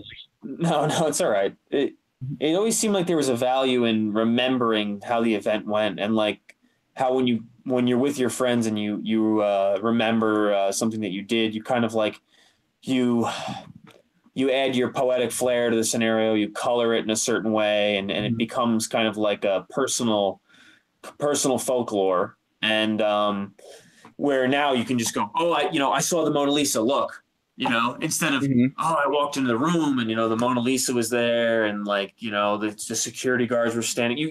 Mhm. I mean, it just takes more effort to describe something like that, and it's. I don't know. I think it's reflected in a lot of ways in the art that we have in the mainstream, right? It's just like it's just junk. It's just junk to be to be consumed. Mhm. It's a reflection of the people. Like, what is it? Art imitating life, and vice versa. You guys understand what I'm saying, right? Yeah, I think so. It's just I guess to make something concrete. There's something lost in that, I feel. And I don't know. Can we get back to the good old days and sitting around and listening Get to the back to the radio, listen to FDR? 1700s, right? Yeah, yeah, right. That's That's when when it times were was good. good. With Renaissance paintings. At the Yeah, end of the film, eating real food, not just out of real wine, not sucking out of a straw, Mm-hmm. yeah, in a real chair. That was like the first time in the film we saw real food, real furniture, real Mm-hmm. no technology, Some none of that artwork. crap.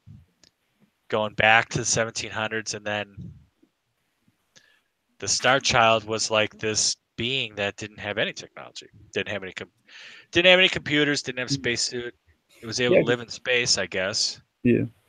Yeah, because I was actually gonna try to tie it into the Star Child. Like, yeah, it's born without any like robot parts or any, crazy no tools. It's naked. But I also think it's weird or interesting because its eyes are open, where we all know that when humans are born, their eyes are closed.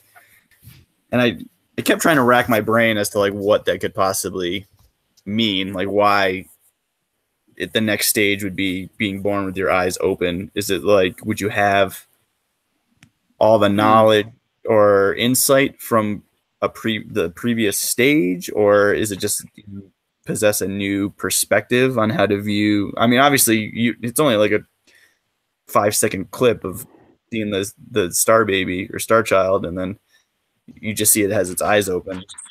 So, right. I just think that that's like kind of an interesting point because it's like its eyes are open, open to what I don't know, or if it just possesses a new ability to perceive things. Yeah. You can't understand it with your ape brain. That's true. You don't have the hardware. My un-overman brain can't Yeah. understand the. Your underman. Yeah, my underman brain can't understand. the last man. The last man blinks. Mm-hmm. That's the other guy. Who's the last man? The last man? Yeah, that's the other thing in Zarathustra. He said, "Is it in Zarathustra or the?" I think That's so. Haywood. That's Haywood Floyd. He's the last man. Mm-hmm. Yeah, he's the last man. He's doing his best, but he's comfortable. I mean, they're like showing him an alien artifact that's 3 million years old, and he's like, "Well, you guys want some coffee?" yeah. It's like, well, I think really like give a shit. Whatever. actually like He's like, I'm just here to do my job. I'm just here to do some stuff, and then I gotta get Yeah. back to a birthday party. Yeah. I could care less what's in this. What rock you guys dug up? yeah. Oh, I think it's yeah. Then they take a big selfie. There's like I a was big gonna selfie say, like- moment right there, right at the moon base. Like, what's the first thing you do? Let's take a group picture, Yeah. everybody. Yeah. Come on, closer. Yeah. Standing in there. Yeah, I was just gonna say, like, to bring it back to like my photo tirade I just had, like, yeah, like that's the first thing they do. They're like, hey, let's just like all take a huge group picture next to this. And like when I first Yeah. saw it, I just thought like the monolith was like pissed that that's what they were doing. I didn't know that it was trying to like broadcast out signals to Jupiter or whatever it was really doing. But I just thought like it was like, no, don't take a photo with me for whatever. And It did. It was like Mike. He just was hating photos. Like, it makes me so mad. Yeah, it was like that Seinfeld joke where he's talking about the moon landing, and he's like, "What's the first thing they brought with them? A car, so they could drive around on the moon. Yeah. Let's go for a drive." hmm It's like, what's the first thing we do? Let's take a big photo. And it was kind of cool, actually. I looked up how long it would take for something to be. So I think it's like 22 days is how long one point on the moon would be in sunlight for 22 days, and then it would be in shadow for 22 days. hmm So they would have dug it up. There would have been 22 days, assuming it was on the edge of the night side, until sun finally hit it. Because I think in that scene you can actually see the sun, the Terminator, the line of between dark and light on the moon. It's called the Terminator. That's where the darkness terminates. Oh. Okay. And it actually moves. It moves at about walking speed across the moon. You can see it kind of moving across the scene, getting closer and closer and closer until when they're getting ready to take the picture, it actually hits the monolith at that point. Because I think it needed to see sunlight in order for it to send off its radio signal. Right. Well, it's interesting that you say that now, Justin, because it's like the timing is so perfect that it stops them from using. They don't take the picture. Like the guy, he's gesturing, he's get ready, and then right as they're about to do it, they're interrupted. Like something important like just at the point when they're about to do something goofy and stupid, and take the big selfie, they're kind of like they're totally jarred from their little perspective. They're kind of their human goofy bullshit.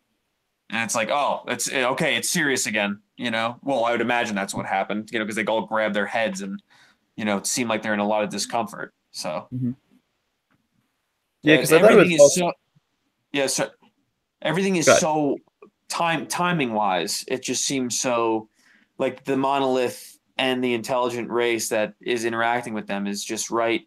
It's got everything so perfectly calculated, Yeah,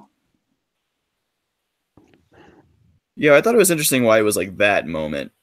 Like, unless Justin, what you said is correct, and it just needed sunlight, but it's like theoretically, like that should have already been uncovered for a little while. So other humans have already interacted with it. Like, why was it those humans taking a photo with it? Unless just movie. I think they just wanted a picture of it with the sun hitting it. Yeah. Yeah. But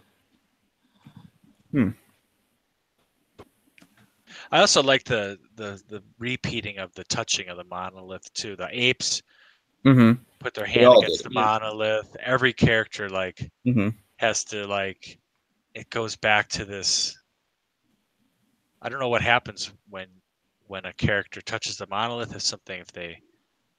If they get some kind of realization, or if something happens. So much of the film was left unsaid, left just open to your interpretation, and that's why there's just so many theories and so many people have so many ideas. And I can imagine if Kubrick would have said anything, he would have hurt somebody's feelings, and so they just don't say anything. Just it's a piece of art, like it's artwork. Just do whatever it is.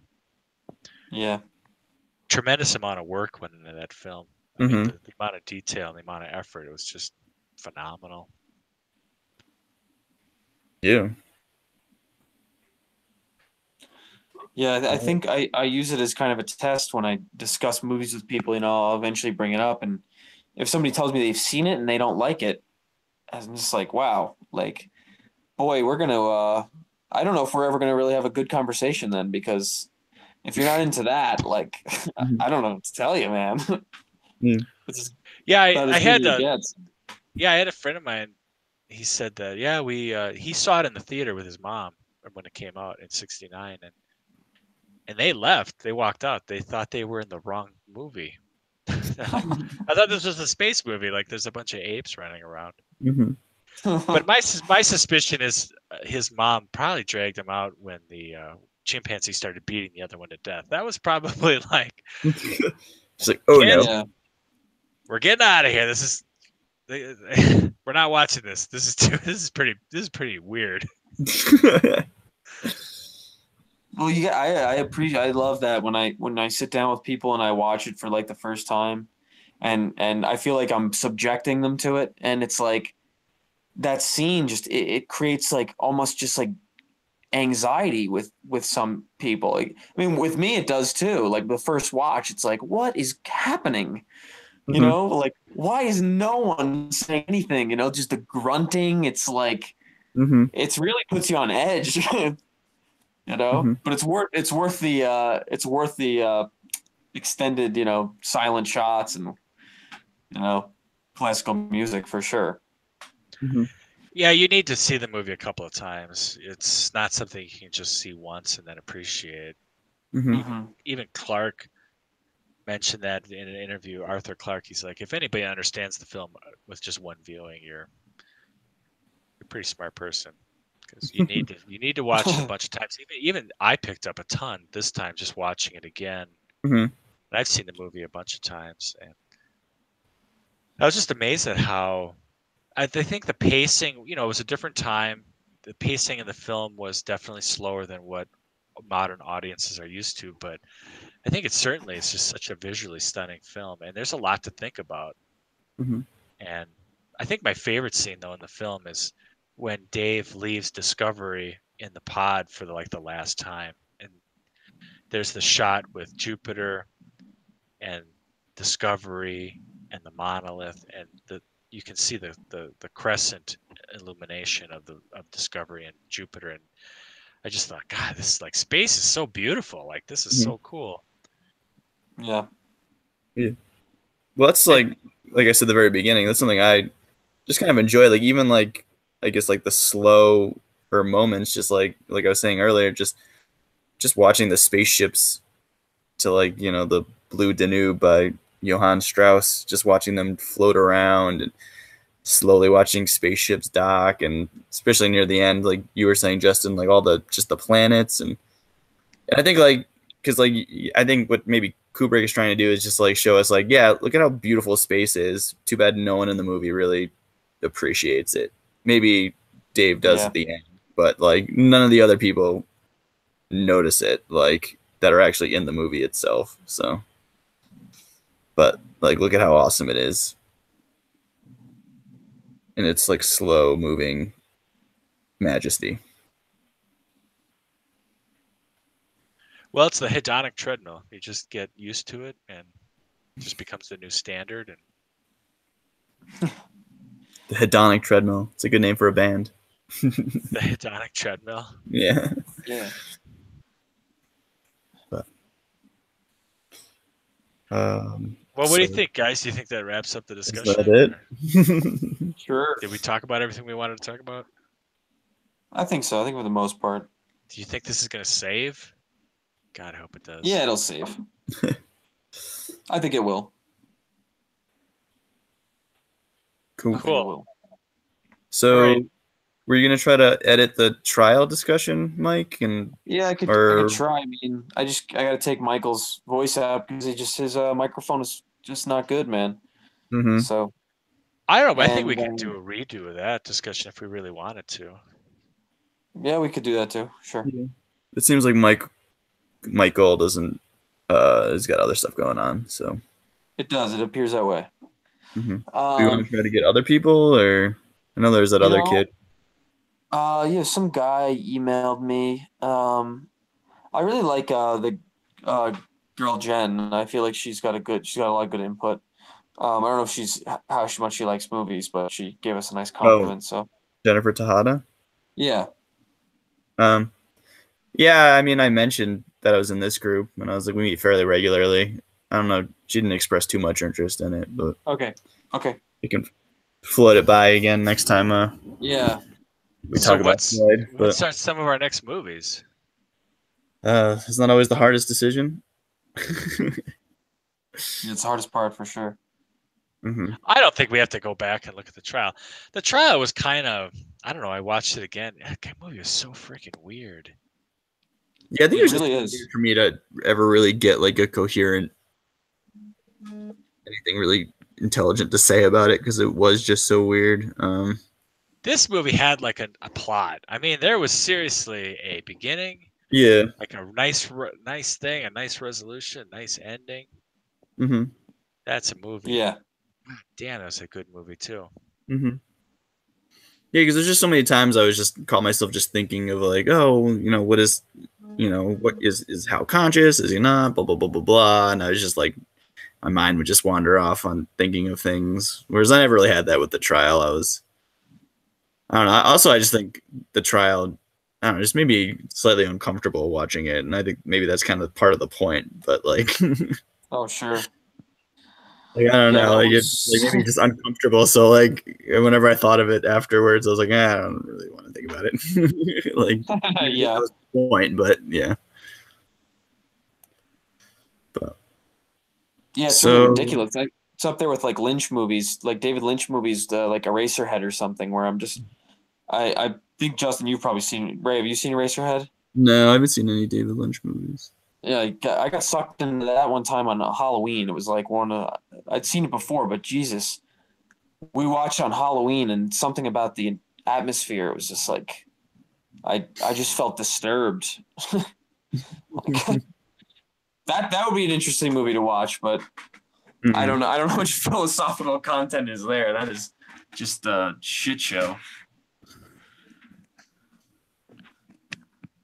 I don't know. Let's see. So I'm on the that link. The Oh philosophy. yes, that link. Waking Life is the most direct, most explicit philosophical movie I know of that Yeah, could I be thought of that, dug but I into. just feel like that's just too.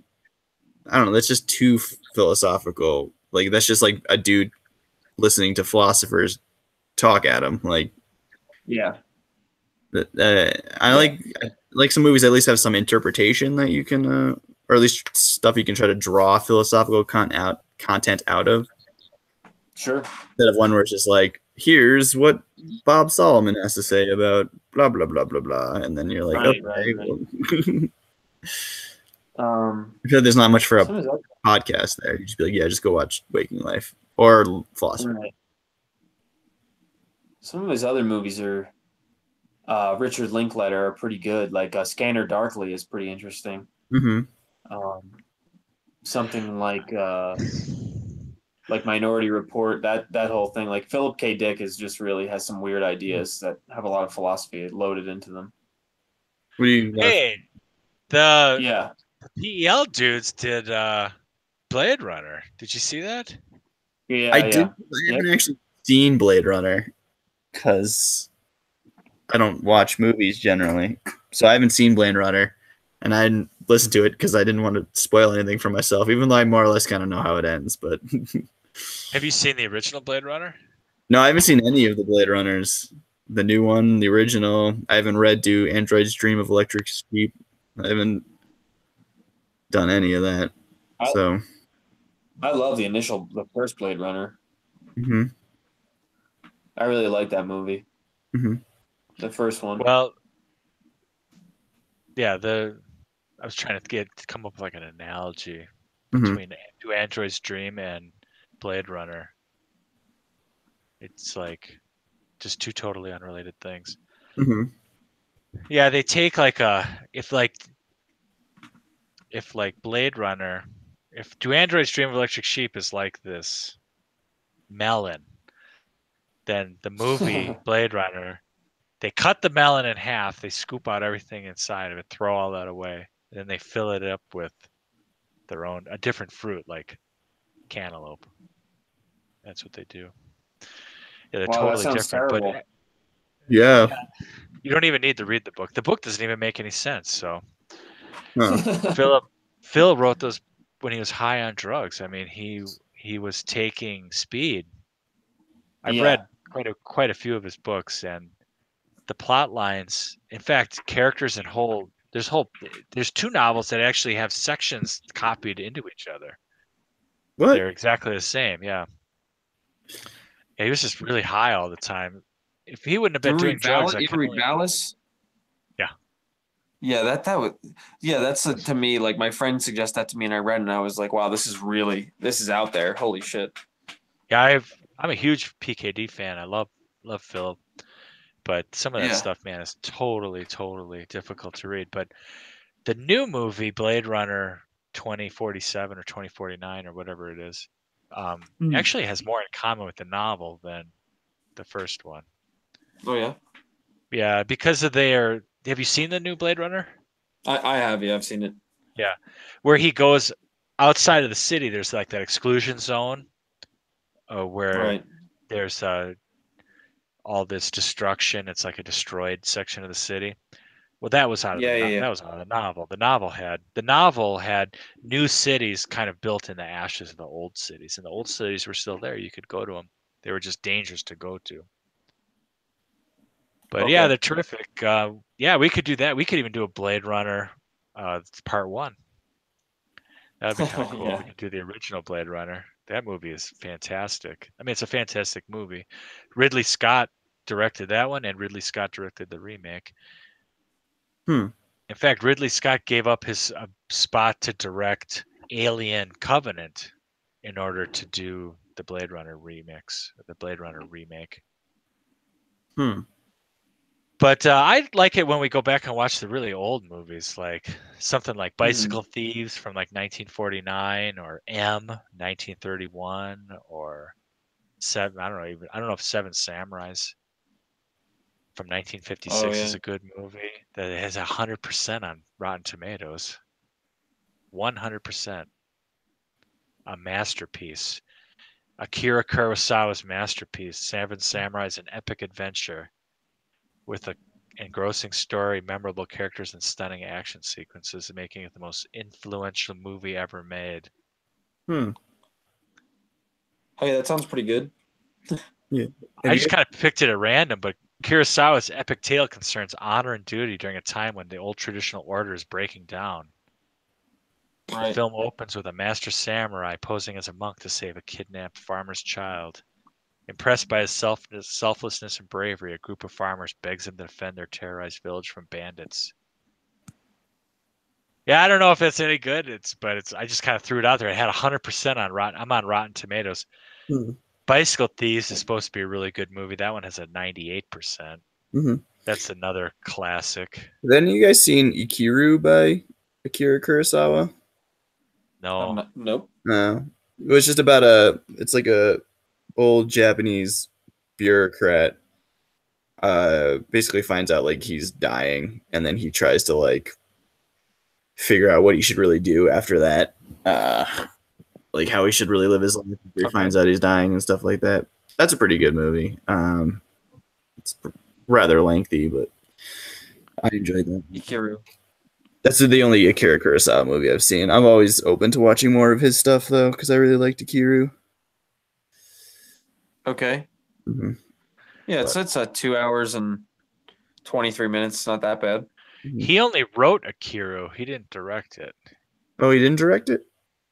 Oh no, here it was. Akira. No, yeah. He directed it. Sorry. I'm pretty sure. He wrote and directed it. Yeah, and that's actually based off of a Tolstoy short story too, The Death of Ivan Ilyich or whatever. But Kanji is a civil servant. He has worked through the same department for 30 years. mm-hmm. His life is boring and monotonous, though he once had passion and drive.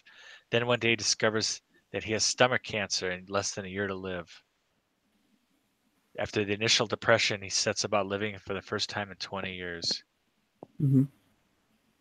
That'd be an interesting discussion, because we could talk about, well, like, what would happen if you had stomach cancer and you had a year to live? Because I mean, oh my God, that would be. There was in Philosophy Now, there was a philosopher that had been writing some articles, and he has terminal brain cancer, and it's called An Atheist in a Foxhole. Huh. And it is chilling to read, because he's like, I'm gonna be dead in a year. It's in the magazine Philosophy now. Oh, okay. Do you guys read that No. magazine? No. Philosophy Now magazine. Philosophy Now .org. Philosophy Now. The God issue. Almost all their stuff is online for free too. It's crazy. I think, is that one of the links that PEL puts onto? They have like their things we examine little section on the side. It might be. I might have gone there once. Now that I think about it. I've never heard of this in my life. You have a subscription to it, Justin? I have been reading it for years. Yeah. Huh. Here's Oh, there it is. There's the whole article. Yeah, it's one of my favorite magazines because it's written for people like us that are just regular people that are not going to understand a big, lengthy.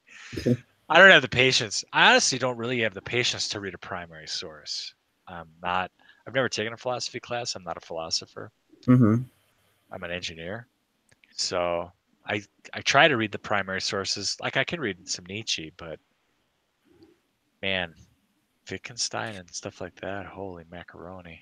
Well, those things are that's a patience. Like those are, me and Michael were talking a little bit about like Heidegger and stuff. It's like you try to read that and it's like you can spend like 2 months with a paragraph and be like, what the fuck is he talking about? Like it gets hard stuff. Like I had a class on Heidegger in college, man, and it was like the reading assignments were like a joke. It was like, oh, read 30 pages in like a week, and you were like, okay, and then you were like, once you started reading it, you were like, no way, this is not going to happen.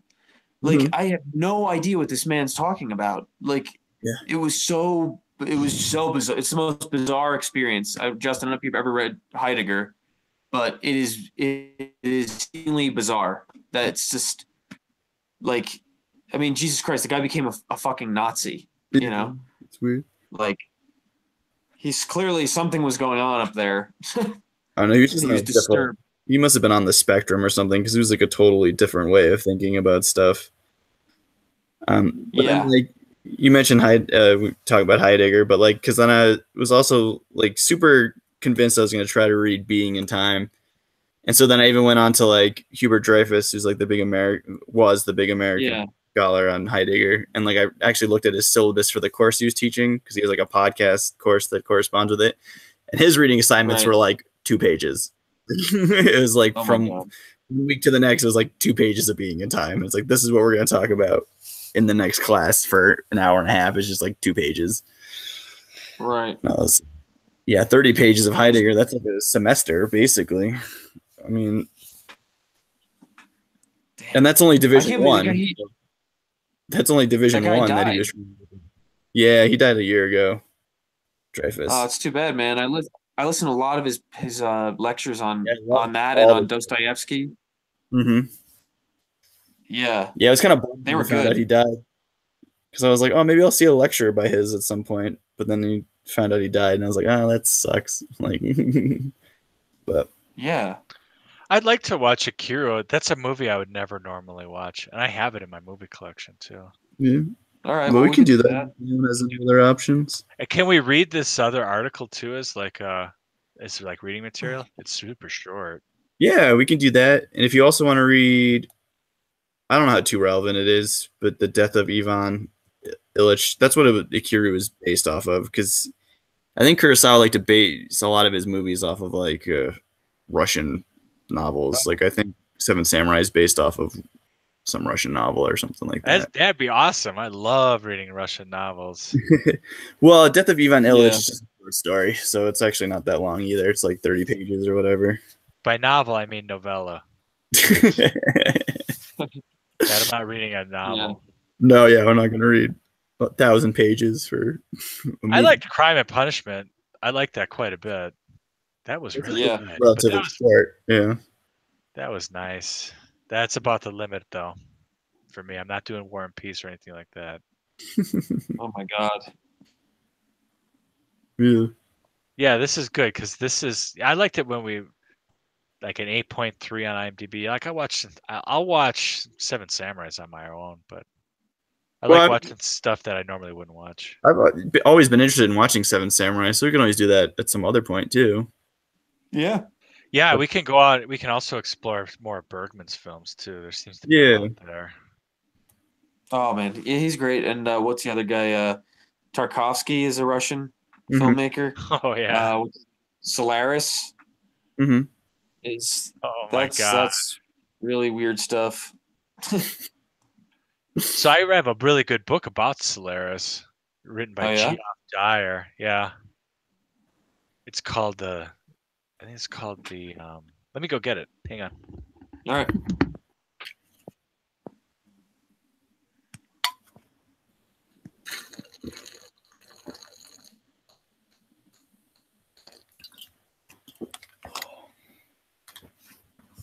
I need something to drink. Jesus Christ.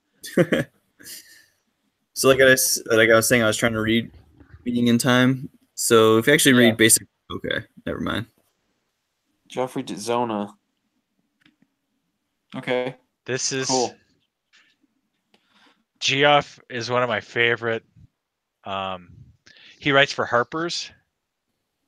Okay. And this book is, kind of like 2001. It's kind of like about doing a lot of drugs and watching movies. This was his drug movie right here. And mostly it's just stories about him watching the movie. Different themes about his life. And it's kind of funny. I got into the book by reading Harper's Magazine because he was paid to write a book about tennis. Okay. And then he ended up writing this book instead. Because he fell into a deep depression. He didn't want, and he realized he wasn't a very good tennis player.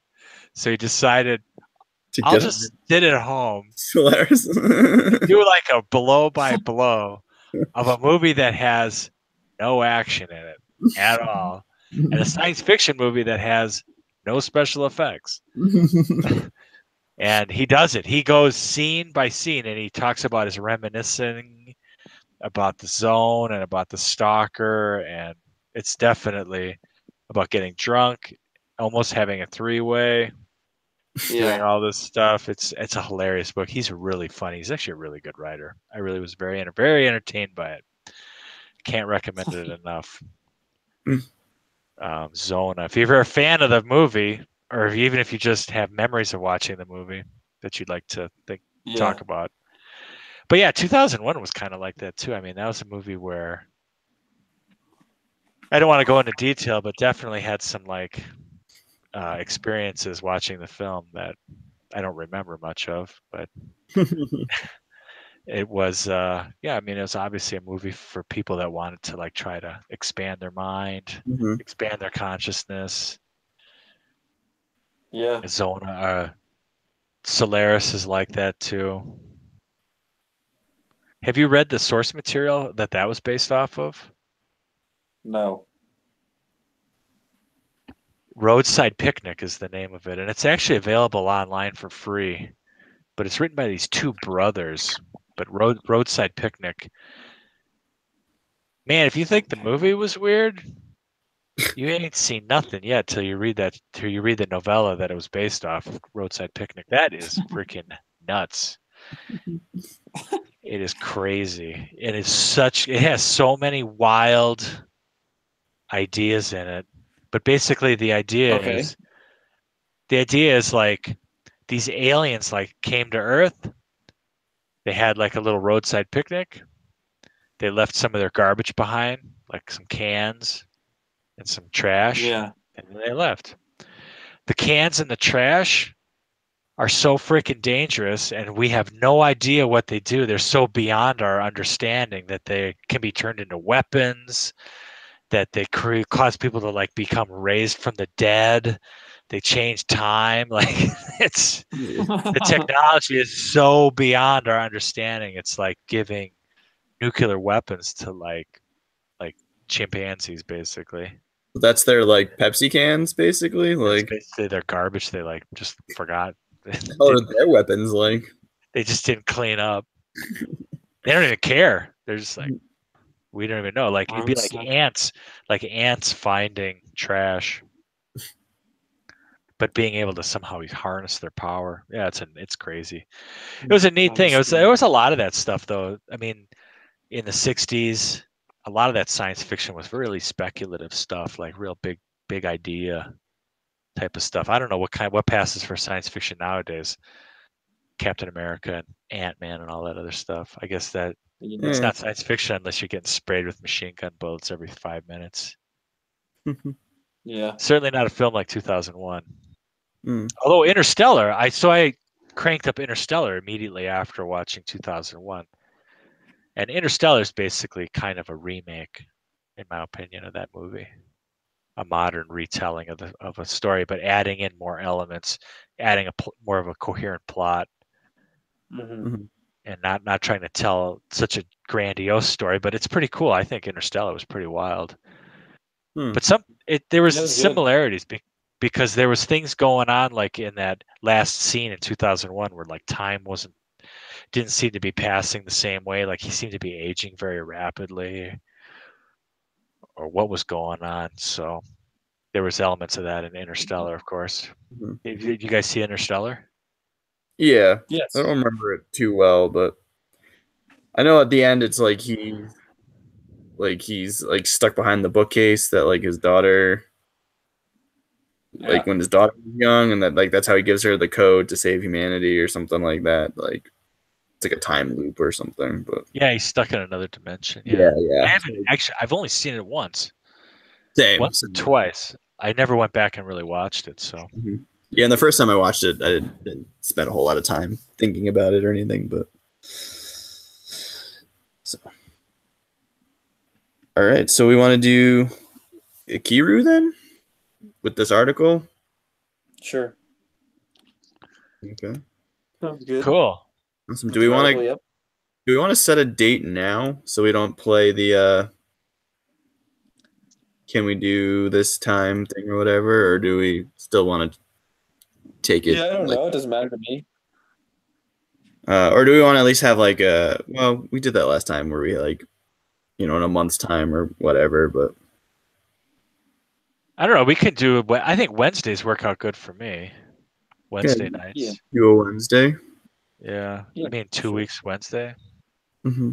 How much time do we really need? Like, we can actually crank these things out. I mean, they're not. It's not like it's that big of a deal.